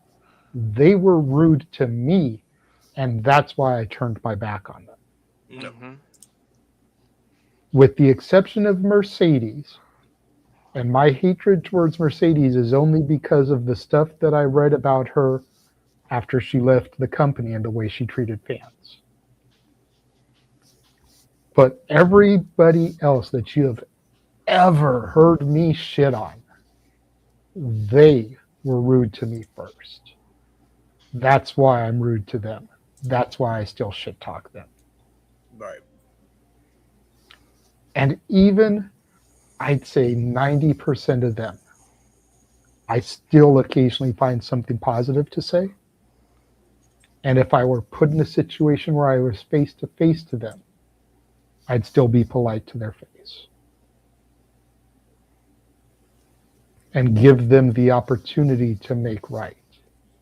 I think it also goes without saying that even the people that you dislike in the industry, you would not fucking say the shit that was said to Thea Hail or Harley Cameron in the slightest. No. I have not wished death on anybody in this business. Yeah. Despite how much I dislike somebody. You were in the chat yesterday, James. How many times did Graps or Slick or something kind of brace themselves when the Young Bucks came up and I started talking about the Bucks? Because they automatically assumed I was just going to be completely disrespectful and rip them to shit. And I actually said positive stuff. You did. You did. Every time I opened my mouth about him, one of them was like, uh-oh, here we go. Yeah. Because they were expecting one thing. Because that's what they've gotten used to from me. Quite frankly, I got used to it. But I knew my surroundings. And I was mindful. And that's the problem, is none of these people are fucking mindful. Like, exactly. At all. None of these people are. You've got to be mindful of the living force. Isn't that what they teach us in Star Wars? Yes. Yes. Seriously. Yeah, it's like I'm over the nonsense in the IWC. And the reason, more like, generally speaking, treat people how you would want to be treated, number one. That's number one. But like, secondly, but I'm gonna cut you off right there before you get to your second point. Yeah. If you treat people the way you want to be treated, and they don't treat you like that in return, fuck them. Yeah, fuck them. You can only turn the other cheek for so long. Yeah. You can only turn the other cheek for so long. I get tired of giving opportunity after opportunity to people and them continuing to disrespect me. Yes, 100%. There's got to come a point where you draw that line in the sand and you tell yourself, okay, I'm going to be nice to them one more time. And if they disrespect me again, fuck them. Yeah. Right. That's basically what I said to my mom's boyfriend, who's not my dad, by the way. They're two different people. So I just wanted to throw that out there because on the one hand, I completely agree with the golden rule, treat others the way you want to be treated. Yeah. But there comes a point where if you've treated somebody one way multiple times and you don't get that in return, it's got to be okay to say fuck them. Exactly. No, I agree, and that's. So I just wanted to throw that in there. Yeah, that's. Go ahead. What was point two, James? There's another saying that goes, not everyone deserves a second chance. No. Bingo. No, and that's where Thea got to. So I completely agree. The other thing that I wanted to say is, like, fuck me. The perception of this looks so fucking bad for people who didn't even fucking do the shit that these troglodytes are doing to Thea. Okay, like, you think, like, genuinely stop and think for a second. You're making all of us look bad, fucker. You're making all of us look like shit. Say a new fan comes in. What's the first thing they're going to check after they watch a fucking wrestling show? They're going to go on social media. They're going to look stuff up. You potentially, because the algorithm especially is fucked up on it. Mm-hmm. your bullshit that you sent Thea Hail, or you sent Harley Cameron, or you sent to that girl that fucking did the shit with Oba, or anything, the perception is gonna look like shit, and you are chasing those people off. And I've been saying it for years. I don't care if you're a WWE Fed apologist. I don't care if you're an AEW sicko. I don't care if you're a fucking independent guy. I don't care if you're a puro perv, whatever the fuck term you want to use in the fandom. Whatever you do that is going to be detrimental to the growth of the fucking industry, fuck off the fandom. Get out today. Turn in your resignation and get the fuck out. Because we don't need you here making the rest of us look fucking bad. Hear, hear. Thank you for coming to my TED Talk. Fuck off. Oh, we're gonna get even deeper in TED Talk in a moment. Does anybody else have anything they'd like to say about Thea before we go to the big topic? Going back on this items, when it comes to the wrestling community, it's got to the point where every day I'm like, I don't get you people, yet I am one of you. And I posted something about these types of people. And this is what I said about social media. It's I'm going to describe my big tweet right now because I can't read it, say it off the top of my head. But it's social media has turned some into the most repulsive, inconsiderate, unintelligible, vile monsters imaginable. Yep. Amen. And for what reason? Why? None that's reasonable at all. It's just sometimes you gotta stop and think before you post shit, and I've gotten better at doing that, because not everything deserves a reaction, whether it be positive or negative. It's some things you should just keep to yourself, and that's the problem with social media. Publicizing everything has been so normalized where there's some things you can keep private into yourselves. You know what the worst part about that is too, Ash, to add to your point? And I don't mean to get political, but I feel like I have to here because it's so fucking true. It's unbelievable. A lot of these people that were saying that disgusting shit towards Thea, not a lick about the fucking files. And you know what files I'm talking about. On either side of the political spectrum, they're both on that, by the way. Not a single thing about them, but you're willing to be outraged about this bullshit. Again, for somebody who literally had no control of what happened there. None whatsoever. You're more angry about that than what's actually going on in the world today. Are you fucking kidding me? People don't get that. I don't Seriously. condone violence like that, but people don't get their asses kicked enough and held liable anymore. That's what it is. So they get all brave online. Like your brother pointed out. Yeah. Yeah. So, all right. So that's that topic. Oh boy. Now we go into the other biggie. Mm-hmm. Just a ref. Yes, it is. Yep. So on Thursday, I believe it was, OVW had one of their TV shows. A planned spot occurred with an unplanned outcome. And the stuff that followed has definitely sparked controversy online. Again, I have the video. I am going to say that this is very sensitive footage. If you get triggered by stuff like this, thank you for tuning in. We'll catch you guys next week because this is our final topic. If you're willing to sit through it, I don't want to hear anything in the comments about us showing it. We are a, for lack of a better term, news talk show format. Yeah. This is definitely news, therefore it needs to be covered. Yes. And we gave you the warning beforehand. Here's the video. Brendan falling. He wiped out Mount Kadib. Look out! Oh my God! Oh my! Oh! Down, he's down! Holy! Tony Evans now! But Balling lands on his feet! Pele kick! Pele kick! And the United States champion goes down!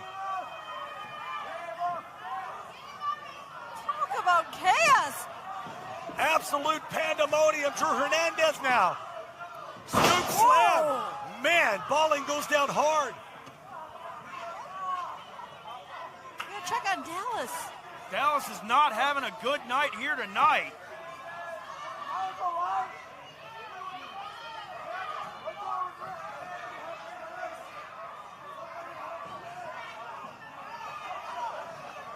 Evans moving the carcass of Dallas Edwards out there. Oh!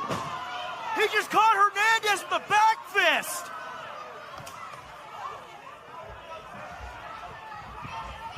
This thing is completely falling apart. Referee Dallas Edwards is in some trouble here, guys.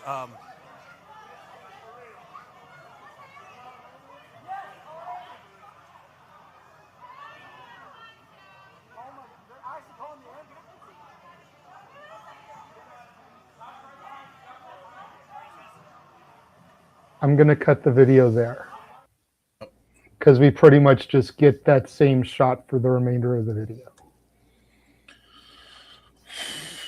So for those of y'all that don't know what happened or still can't truly tell because you've never experienced or been around, the referee suffered a seizure.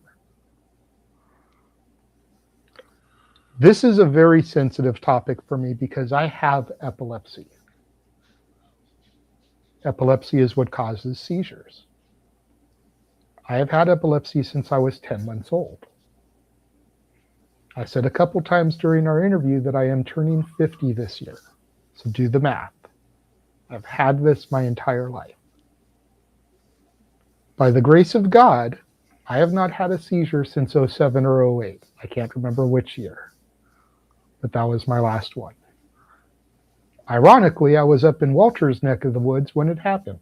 I was at the Cow Palace in Frisco. Mm-hmm. Clearly, I didn't know Walter then, but Walter being up in NorCal now, giving him a little frame of reference as to where it occurred.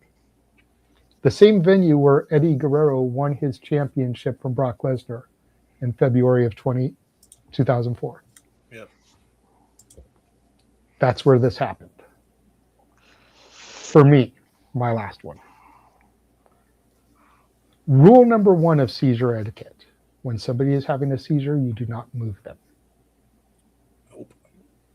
Because Now, we'll get into something, right? Huh? It's because they'll swallow their tongue or something, right? That's part of it.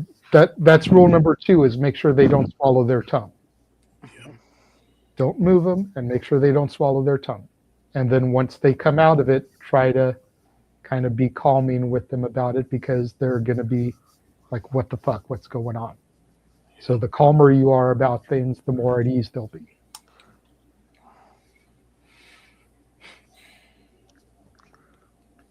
I have a bunch of statements that have been released and put out from multiple people about the situation that we'll run through here momentarily. Before we start going through all those, though, and playing the blame game, because it's very easy to do. And again, I said this to James on the phone when we discussed this.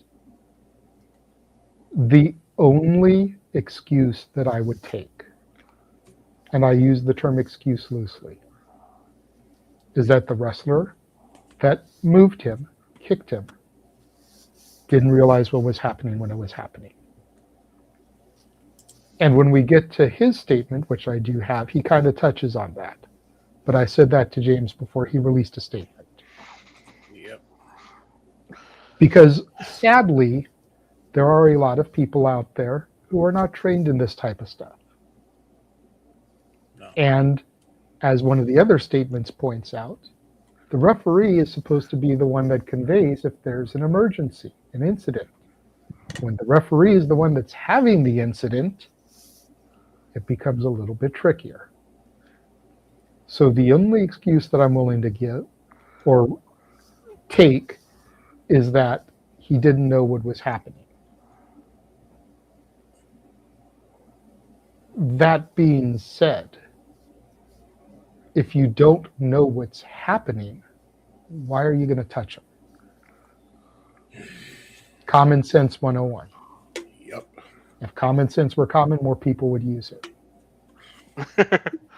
Despite my years of having seizures, I had never physically seen one in action until I was living with friends who I resided with from about 2014 till 2021, 2022.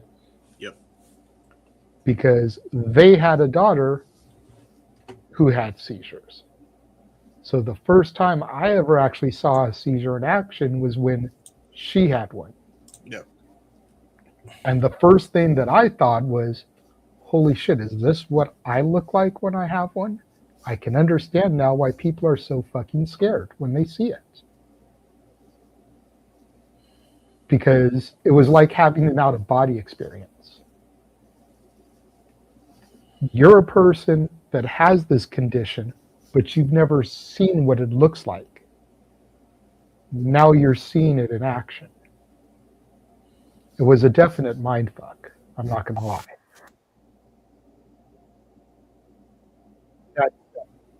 Go ahead and start. Oh boy.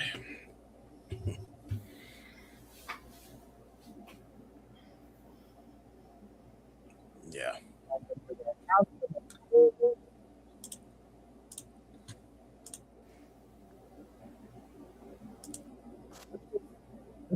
First that was posted by Sean Ross Sapp. Mm-hmm. And it says, referee Dallas Edwards' girlfriend issued the following comment after his scary spot on OVW. Quote, Dallas in your thoughts with your boots. I am not going to provide more information at this time except to the parties who already know. But last night resulted in a brain injury that is being monitored and will continue to be monitored by doctors here. Seeing all the support you guys have already given is amazing, and I didn't want to leave anyone without some kind of update. Yep. So there was that. That was the first thing that was put out there. And that's from the wife, correct? Girlfriend. Girlfriend. Gotcha. The next thing that came up was Dallas. Yep. He said, hey guys, I know everyone seems to know about the scary incident last night at OVW. I have been evaluated by a hospital and I have a concussion as well as subdural hematoma, brain bleed.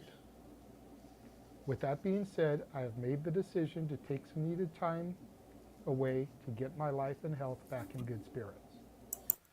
I appreciate all of the support everyone has been offering, but as far as money goes, I am grateful to be in a position that I can manage an accident like this. In lieu of donations, I implore all of my fellow workers to get some sort of training in assisting another's life.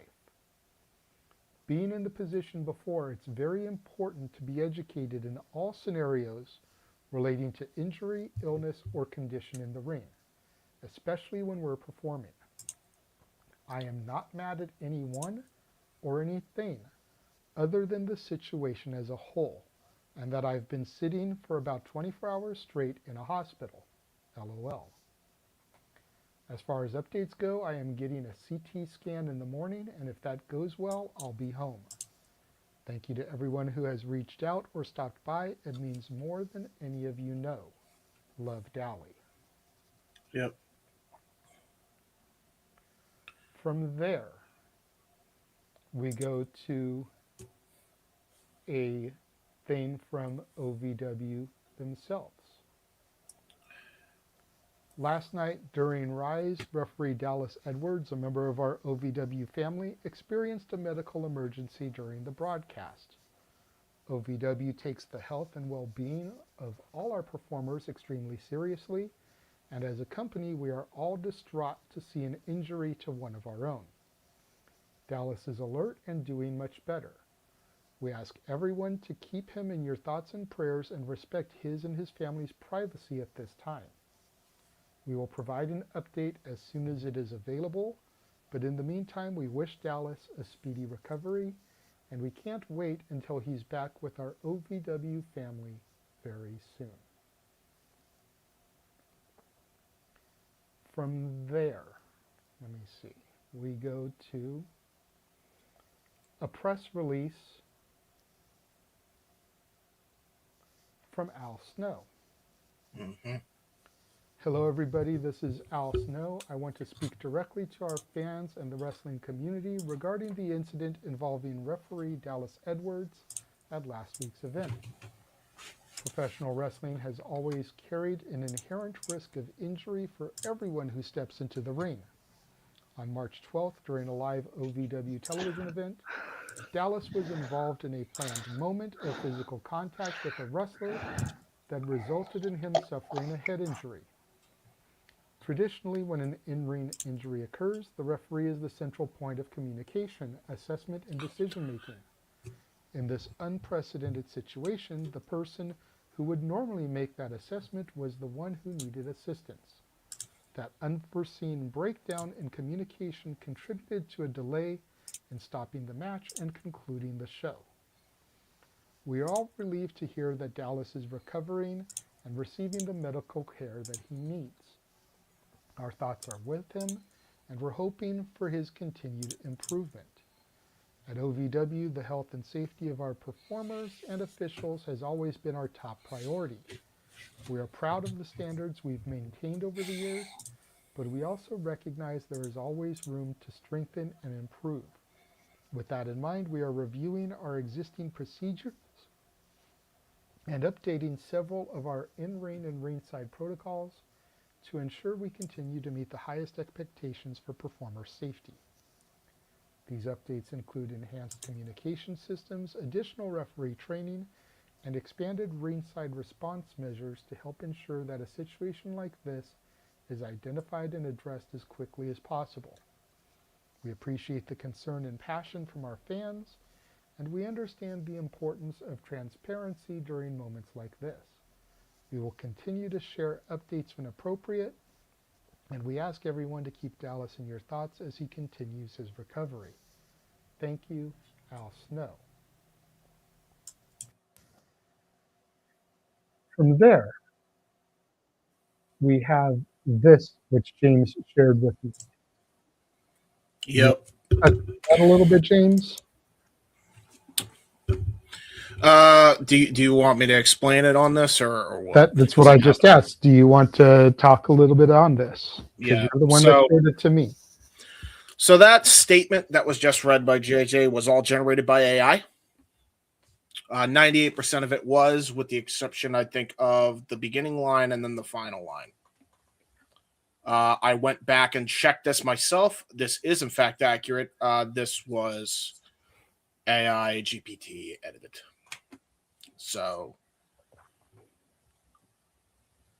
I'll say this much. I don't know if he wrote stuff like that and then, it adjusted it or what, but like in a situation like this, never use AI. Especially when it's something this fucking serious, because it just makes you look like you don't give a shit.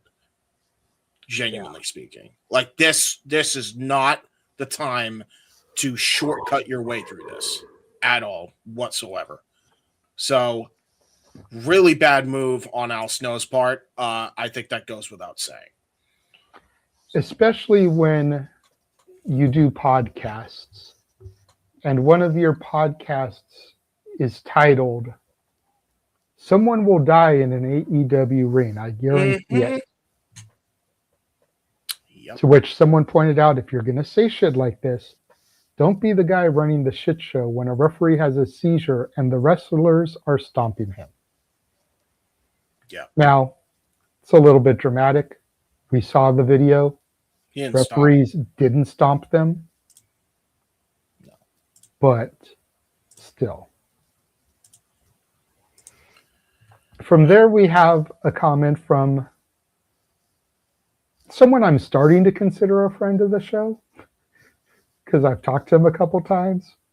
Yeah. MLJ, the ring announcer for GCW, who comments on Al Snow's statement and says the excuse of, quote, "Well, the guy who usually communicates an issue is the one who was having the issue happened to himself," end quote, reveals a lot more about everybody's lack of awareness in your place of business than you think it does.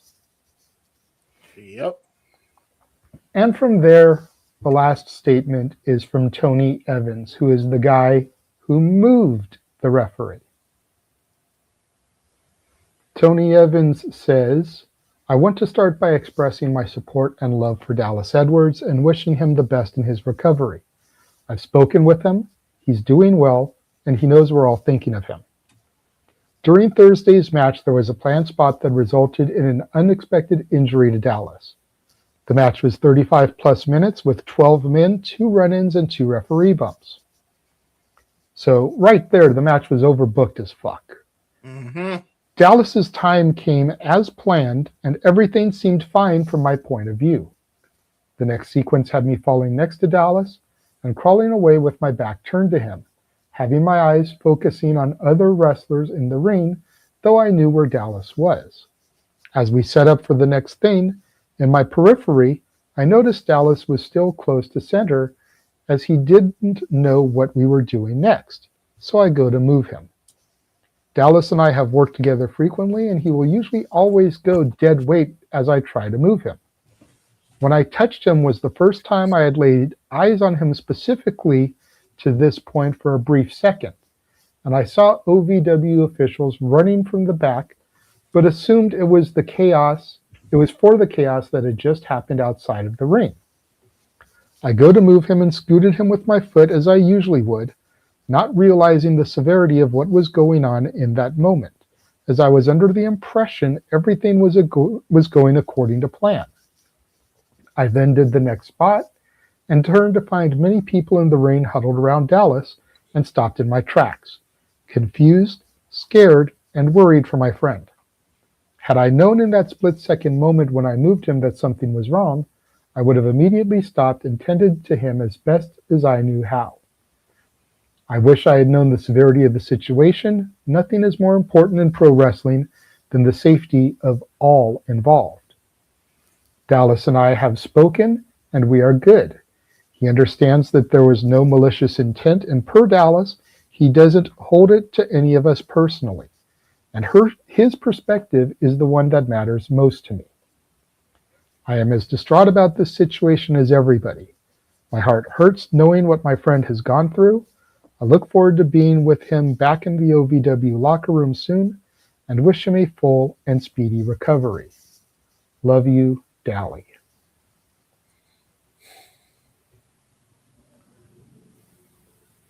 So, there's a lot to take in there, clearly, because I just went through a number of statements.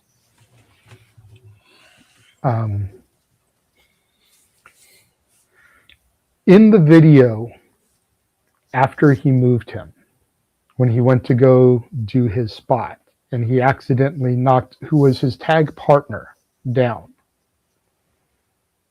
you can kind of see in the moment him realizing what was happening. I think his partner yelled at him. We can't really see the guy who's down's face because of the camera angle. Yep. But that is what I assume, and I know what happens when you assume, everybody, so let's not jump down my throat.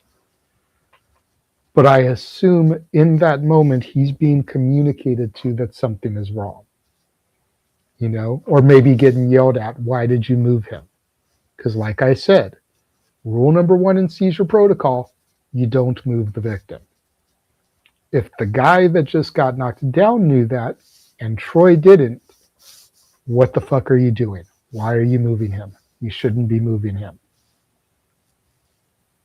And if you play that scenario in your head as you watch it, you can almost see him react in real time like, oh shit, what the fuck did I do?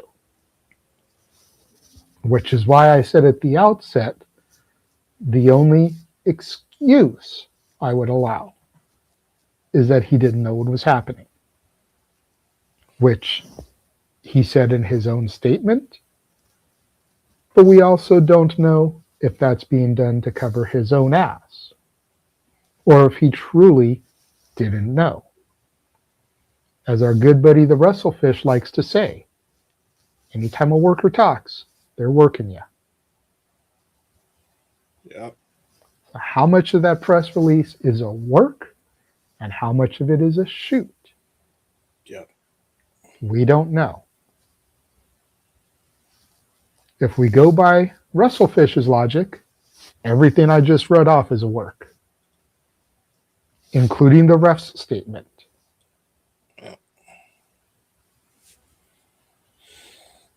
At the end of the day, the situation is fucked up.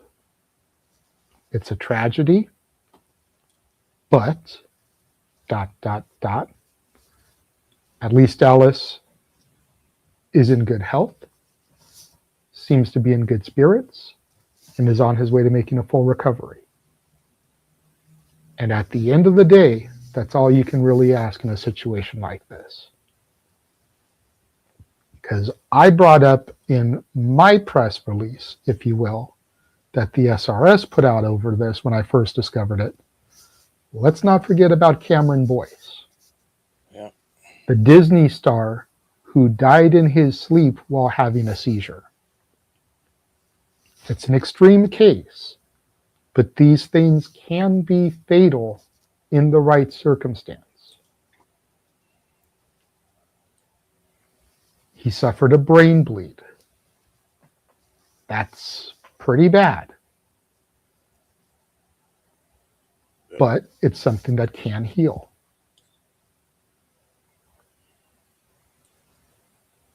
So I'm gonna let everyone speak their thoughts. James, I see your hand up. I know an idea of what you're gonna say, so I'm gonna let Ash and or Walter get anything out that they want to get out first, and then you can wrap it up if you want. Okay. Ash or Walter, anything that you want to say about the situation? And I understand if you're not completely educated in seizures and everything, but just having seen what you saw in the video and heard what you had heard on the statements. Ladies first. I'm just glad that the ref is in good condition and he's doing much better. That's all we could ask for out of this situation. 100%. Go ahead, Walter. I'm glad the ref's okay, but I feel like this is going to change training. I feel like anybody involved in any kind of medical, anything where anything medical can go around, you need training for everything. So I feel like going forward, silver lining in this, at least people are going to get trained on seizure responses and different kind of conditions, and people are going to be able to respond. It did look in the video like he genuinely didn't know what was happening, but common sense, like you said, is to not move someone. Like, I feel like the match should have stopped immediately. You can kind of see him go limp before the actual seizure. You could tell something was up, not seizuring, but like damn everything else. Concussion. But some people believe it and the show must go on, so they just kept going. So. And, you know, to that point, something I mentioned to James in our phone call, in the heat of the moment, and I can speak on this from a backyard wrestler perspective. Walter, I know you can too. In the heat of the moment, you're in tunnel vision. You're caught up in the action and everything else seems to disappear around you. You can't focus on the outside things because it'll distract you from your mission in the match. Mm-hmm. So in the heat of the moment, you've got tunnel vision. The referee just took a sick bump. How did Troy not know that he was just selling? In the heat of the moment. It's true. Until his partner said, "Hey, what the fuck are you doing?" Assuming that's what he said. All right. But until his partner or the medical officials writing down whatever it is that triggered him that something was up, how do you know that he's not just selling? Yep, it's true. It's a little bit extra of a sell. Mm-hmm. But if you go back and you watch SummerSlam 05, there's a lot of overselling in that match. Oh, yeah. I'm just saying. Granted, it's not from the referee, but it's not like overselling isn't a thing in professional wrestling. Yeah, I think you can kind of see the moment when he realizes, because he sits on a rope, he's like, "Holy shit, Mhm. something's seriously up." So you can And see it that's in real what I time when they said to hit him. James. Yeah. That's what I said to James is like, it looks like his partner yells at him. He puts his hands on his head like, oh, fuck, what did I do? You can kind of see him turn and look at Dallas. And then he kind of backs into that corner and just posts up for the rest of the video. Mm-hmm. It's like you said, you can almost see in real time the realization come over him. It's I just hear not really that. sad. I hear that. Go ahead, James. I know you've been waiting on this. This to me, at this point, this should be the final straw to get proper training when something like this goes seriously wrong. Yeah. This should have been the case when shit happened to Owen Hart. Granted, different circumstances, but faulty line, shit happened. Should have handled that better. Same thing happened with Perro Aguirre Jr. when Rey Mysterio drop kicked him, and that was like the straw that broke the camel's back for him, and he just went limp over the ropes. And after the 619, he didn't hit the 619, and Pedro didn't move. They did the same thing to Pedro that they did to this guy. The Raja Jackson incident, which we literally covered last year, including having the guy who broke that bullshit up on the air on this very fucking program. I might be me and Walter may be meeting up with him to have lunch in Vegas. Right. Mm-hmm. Like, this, have we learned fucking nothing? Clearly. Like, this, I'm Clearly. sorry, but like, granted, you could call me, this is too extreme to fucking say, but I don't give a fuck. I'm going to say it. Train your goddamn athletes, train your talent, train, and if you're not going to have somebody trained on how to handle situations like this, get a fucking medical professional like a goddamn doctor and a goddamn ambulance on standbys who can. Because nothing like this should have ever fucking happened. This referee should have been tended to the minute he started seizing up in the middle of that fucking ring, and the match should have been stopped in that fucking moment. Agreed. It's bullshit that it happened. It's even more bullshit that this guy who's literally going after every fucking other company is now starting to say, oh, and by the way, it's not just AEW he went after. GCW also got his wrath too. He goes and criticizes them, yet in his own fucking sloppy shop, he's letting shit like this go on. And then he writes an AI statement. Fuck your AI statement. If you actually want to fucking train people, actually fucking mean it. And this doesn't just go to fucking Al Snow, by the way. Industry fucking wide. I want something done about this so this shit never fucking happens again. That would be nice. You cannot, in big 2026, be an outlaw mud show, so much so that shit like this goes down. You cannot do it anymore. Everybody has a phone. Everybody is able to have the ability to record. If you do some dumb fuck shit like this, you are bound to get caught in 4K. 100%. And it's funny because you use the term mud show. Yeah. And I use the term funny loosely. Yeah. But it's funny because last weekend in Kentucky, this guy was a referee at the GCW show. Yep. Max Recon posted a photo with him after the incident, talking about how it's crazy that at an outlaw mud show, he was safer than he was at his own federation. Yep. Yeah. Think about that. Fucking A. Like A company that runs death matches. Yes. Like literal death matches. How many were on the show tonight? At least 3? Yep. Half of the card tonight was death matches. And he was safer there than he was in OVW, which used to be the feeder system for WWE. The company that gave us John Cena, Randy Orton, Dave Bautista, Brock Lesnar, Shelton Benjamin, Rico, Doug and Danny Basham, Victoria. He was safer at GCW. Yep. Let that sink into everybody. This should be the standard industry-wide. Yeah. You need to have proper training. You need to have proper etiquette when something that fucking disastrous goes wrong. There was no excuse because this motherfucker could have died. Period. At the very least, always have a doctor at every show. Yeah, seriously. I know it's hard to afford one when you're indies and whatever, but geez. I'm not. It's And not again- like I'm asking for and again- much, by the way. I'm not asking for much. I am literally asking, before you go, JJ, and I apologize for stomping on you, but I have to get this out. I'm not asking for much. I'm asking every month you have a seminar demonstrating the importance of fucking safety, especially with people who have concussion syndrome or seizures or something of that nature, or at the very least, a doctor on fucking standby. It's an hour out of your week, out of your month to make that fucking happen. There is no fucking excuse for it, period. None. None. And end of story. Yeah. And Continues.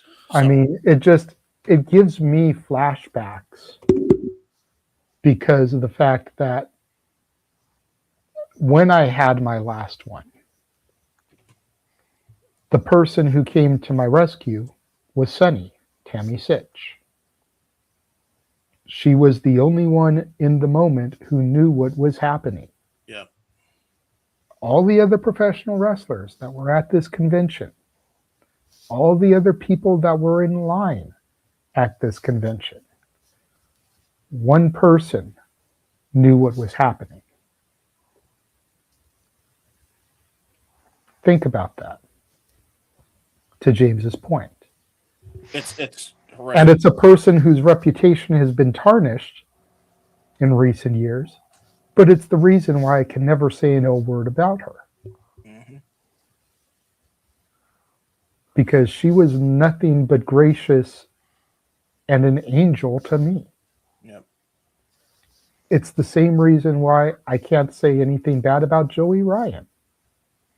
Despite everything that came out about him, he was never anything but gracious to me. You know? And not to go down that route because it doesn't really have to do with the situation, but I'm connecting, you know, somebody with a checkered past and history, you know, and how they're not always that way to everybody. But it just gives me flashbacks as somebody that has this medical condition. To see something like that and to see them being moved, knowing that's rule number one. It's like the first rule of Fight Club is you do not talk about Fight Club. Like it should be that common knowledge. Even if you know nothing else about seizures, the first rule of seizure etiquette is you don't move the victim. Yeah. You know, I hate to put it in that kind of a ha-ha term, but it should be that common knowledge. It really should be. It really should be. You know, the first rule of smoking is you could give yourself cancer. Yep. Yeah. Like, this is not fucking okay. No. And it needs to change. It needs to change. We've had too many incidences in this industry where shit has gone awry like this. We need to do better at, like, having safety protocols so the shit doesn't happen again. I can't believe that after the Raja incident, this shit happens right after that. Like, it boggles my fucking mind. I do want to address Arlene's comment here. You know, what about the announcers that were doing the match? How did they not know that something was wrong? If the match was predetermined, did they not know that he has a history of seizures? How did no one know? He didn't. Unfortunate. Well, here's the thing. Because in his statement, he said that something like this has happened before. So Okay. let's assume that he's at least had a seizure before. even if he doesn't have full-on epilepsy. You know, because he said, being in the position before, it's very important to be educated in all scenarios. Yes. It's vague what he means by being in the situation before, but let's assume that being in the situation before means that he's had seizures. Okay? Again, I know what happens when we assume, but let's call a spade here. Mm-hmm. If he has the history, unfortunately, and I'm going to say that again, unfortunately, much like what you deal with autism, it's an invisible disease. Yep. You can be a perfectly fully functional autistic person and nobody knows that you have the tism. Yep. I've gone since 07 or 08 without a seizure, so I'm pushing 20 years. If it's something that can stay hidden because it's inside of your brain and people can't just look at your brain without some kind of medical equipment, they don't know it's there. Yeah. It's an invisible disorder. And not everybody is going to disclose that. Right. And the only time it has to be disclosed is when it happens. Yes. Because you lose your license for 7 years if you have a seizure. It doesn't matter where you have it, how you have it. You are supposed to lose the ability to drive because, God forbid, what happens if you have a seizure behind the wheel? Yep. So they want enough time to go by to show that you've got it in check before they give you the ability to be behind a wheel again, where you could end up having one and killing somebody or yourself. I think so. It's not the type of thing that people are going to just willingly announce. I think even I'm careful about it when it comes to job applications, because you don't want it to keep you from getting a job. I think even regardless of all that too, JJ, I think it doesn't matter if he had a history or not. He had the seizure because he got a fucking concussion, clear as day. Like, it wasn't like something that happened out of goddamn nowhere. He got blasted by the guy coming off the top rope. Mm-hmm. Like, well, not even by him coming off the top rope, but from the impact. Of catching him coming off the top rope. Exactly, because the he was force in which he hit the mat. Yeah, like it was obvious why it happened, regardless if there was history or not. It's because he got a damn concussion. Period. Like he just smashed his head off the concrete or canvas. Excuse me. It might as well be fucking concrete. Some of those rings. Well, yeah, those things aren't soft, despite what people think. There is wood and metal under there. Yeah, like maybe a little bit of foam, you know, between the two. About an inch and a half thick. Yeah. 2 inches if you're lucky. Yeah. Like this. And really, the only 2-inch ones are in Mexico. Everything else is an inch. Yeah, exactly. So, again, it doesn't matter if there was history or not. He was seasoned clear as day. The match should have stopped right there. It literally took, watching the footage again, it took a fan screaming, "He's having a seizure. Stop the fucking match," for them to finally stop everything. And I agree with Arlene. If he has had something like this before, he needs to let people know, but it can be an embarrassment to people.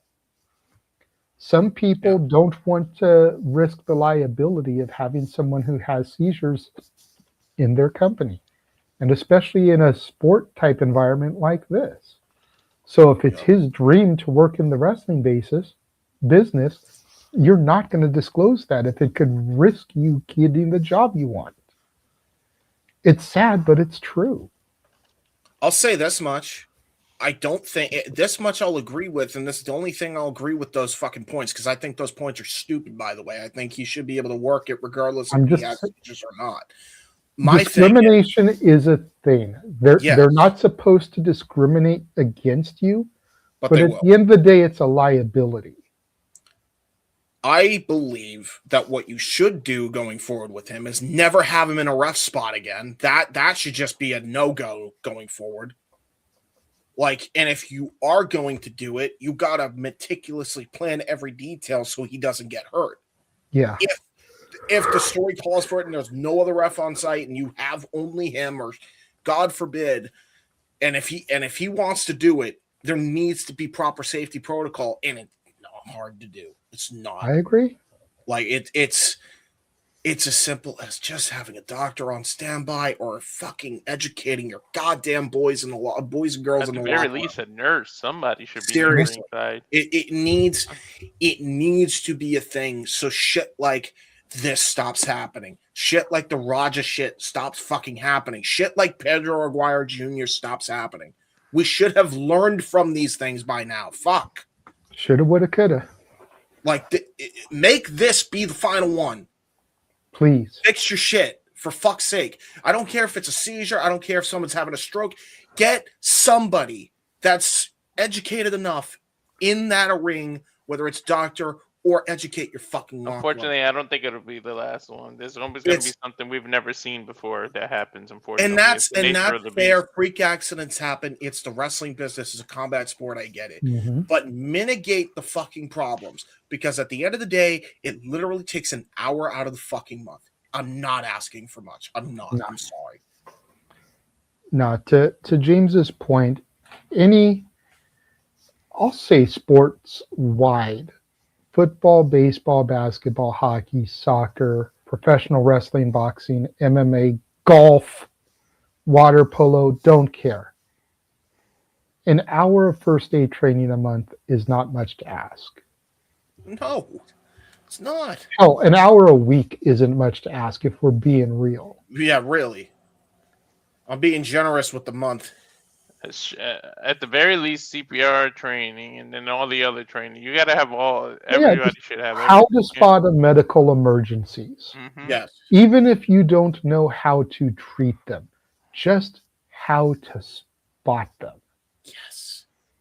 Because if any other performer in that match had known what was going on and could have turned and thrown the X up in the referee's favor, since it was the ref that was having the incident, that's all it would have taken. Because the X is a signal that something's wrong. Get help out here ASAP.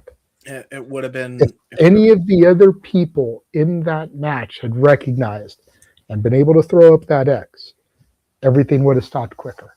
Yep, 100%. But none of them knew. Sad. And ignorance is not an excuse. It's not a No. good enough one.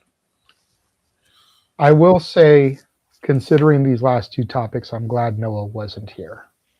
Mm-hmm. Too negative. You probably would have checked out after the Thea one, if we're being honest. Yep.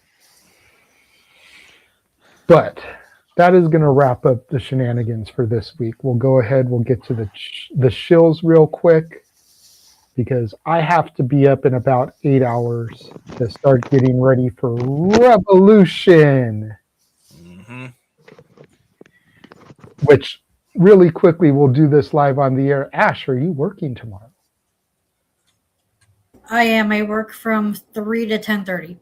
Yeah, well, there you go. Okay. And that's Central Time, so it'll be right during the Hard Revolution. So it looks like it'll be you and Nick tomorrow, Walter.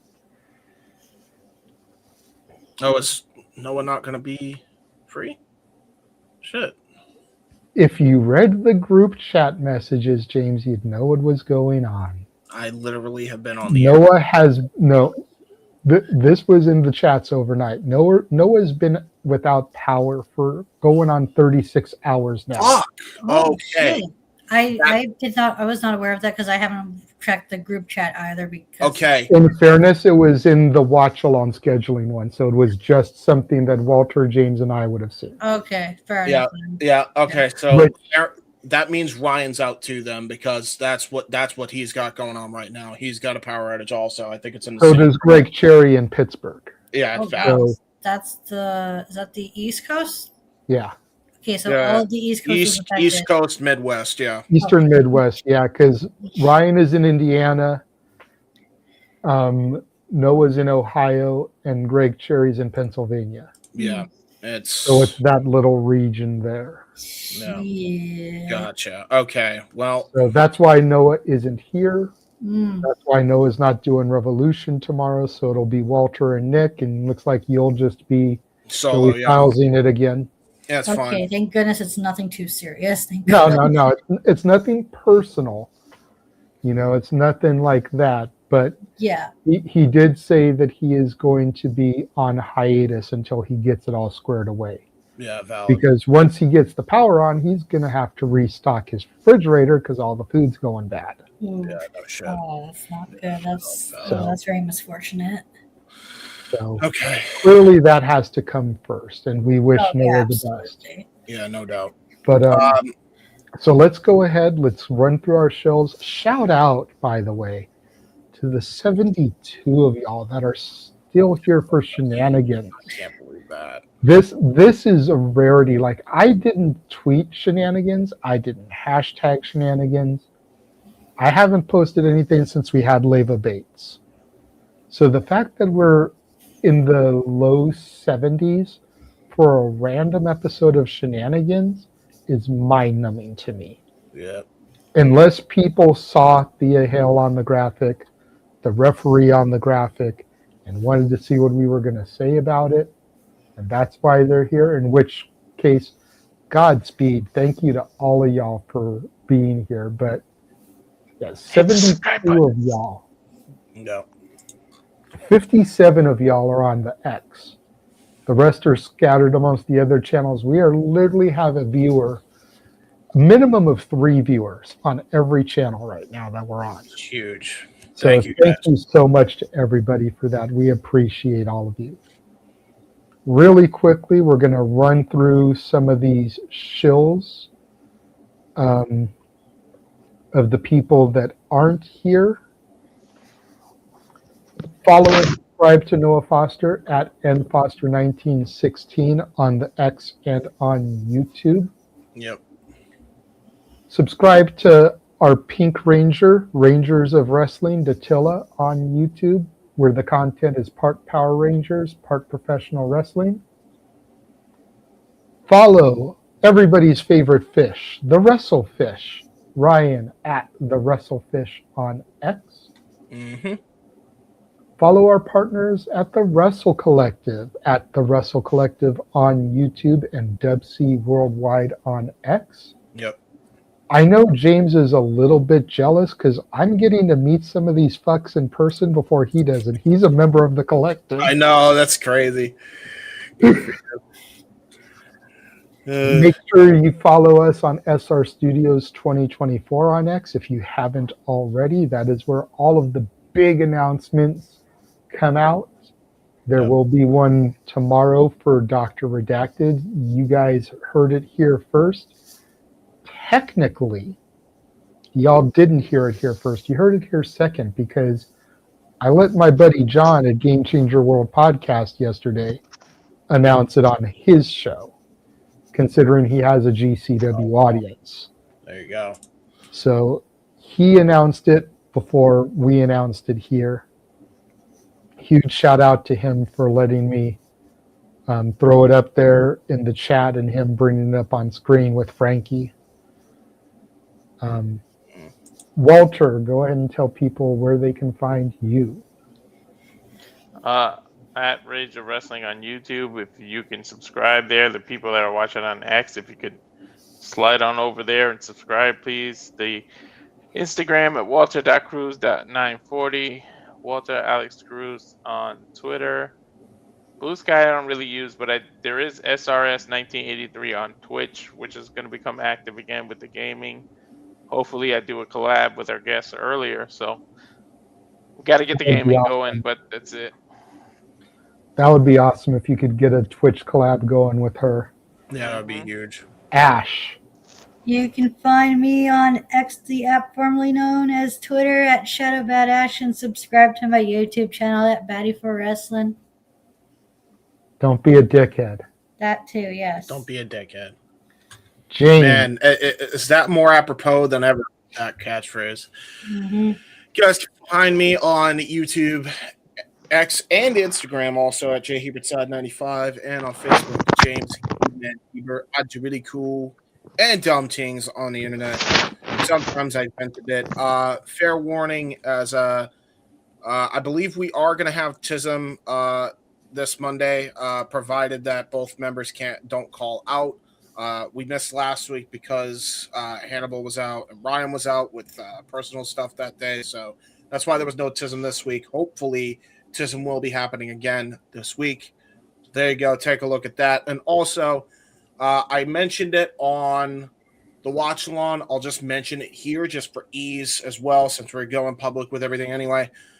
Chances are the GCW watch along is probably going to start late, or it's going to happen after it's off the air, because I have a party to go to for my grandma tomorrow, technically today, as it is 3:30 a.m. EST. So I got that. That's more important, obviously. I don't know how long I'm going to have with her, so I'm going to spend all the time I can with her without being rushed. The minute I'm on my way back, I'll know what time the watch along is going to start. We will see what happens there. I am going to create the stream link for it when we get off the air. I will have it set for 9 Eastern, 6 Pacific. If James, for whatever reason, to the point that he just made, gets there later, so be it. If he gets there earlier, so be it. But 9 Eastern, 6 Pacific is what the original stream was scheduled for today. They ended up bumping it up an hour. But that's what we're going to set it at for tomorrow. So just be mindful. If you get the notification earlier that James is live with GCW, you know why. If you get the notification later, you know why. Yeah. Otherwise, the AEW Revolution stream will be scheduled for 6:45 Eastern, 3:45 Pacific, because I know the 0 hour will be given at 7 Eastern, 4 Pacific. And they can talk about the matches that are going to be happening on the main card during some of the 0 hour shit. The 21-man Battle Royal. You can talk about some of the other matches during that shit. Yeah, true. And whatever. You can talk about it during Boom and Doom's match. Yeah, quite honestly, you could do it. You could probably do it before the show as well, because I think they're probably going to announce one more match, knowing Tony. No, an hour, especially with one of them being a 21-man Battle Royal, is probably his limit. Yeah, probably. I pointed out yesterday, if it was me, I'd start with the Battle Royal, end the 0 hour with the TBS title, because if you can cut time from anything, it's the Boom and Doom match. So have the other two as your buffers. But as far as I go, you can find me on Instagram at the Renegade JJ Williams, YouTube Casa D18 Studios, X Casa D18 Studio, no S at the end of the X account. I still look at that and just think, damn, I did a fucking good job. I'm so happy with how that turned out. Very good. Very good. Represent Chase University, goddammit. Yes. But that is going to do it. Of course, go back in the archives, check out our interview with Rachel Leigh, check out our interview with Brittany Blake, check out our interview with Heather Lynn, check out our interview with Kaya McKenna, check out the interview we did this evening with Leva Bates. This Thursday will be a special midweek shenanigans as we welcome top-tier Jasmine Allure. Make sure you tune in for that. And then this Saturday, we'll have Jocelyn Navarro, one half of the tag team that today's guest, Leva Bates, will be taking on at Poder Mania. Yes. So make sure you tune in for those 2 interviews this week. Lots of content coming up on the Simply Reliable Studios. As Nick loves to say, if you ain't on the bus yet, you might want to start running to catch up, because this bus is taking off. We are on a roll, baby. Yes. We are on a roll. Thank you again to everybody that has joined us, tuned in. Thank you again to the 73 of y'all that are still watching. Thank you again to Leva Bates, who gave us almost 2 hours of her time. And until Thursday for our midweek shenanigans. We'll catch you next time.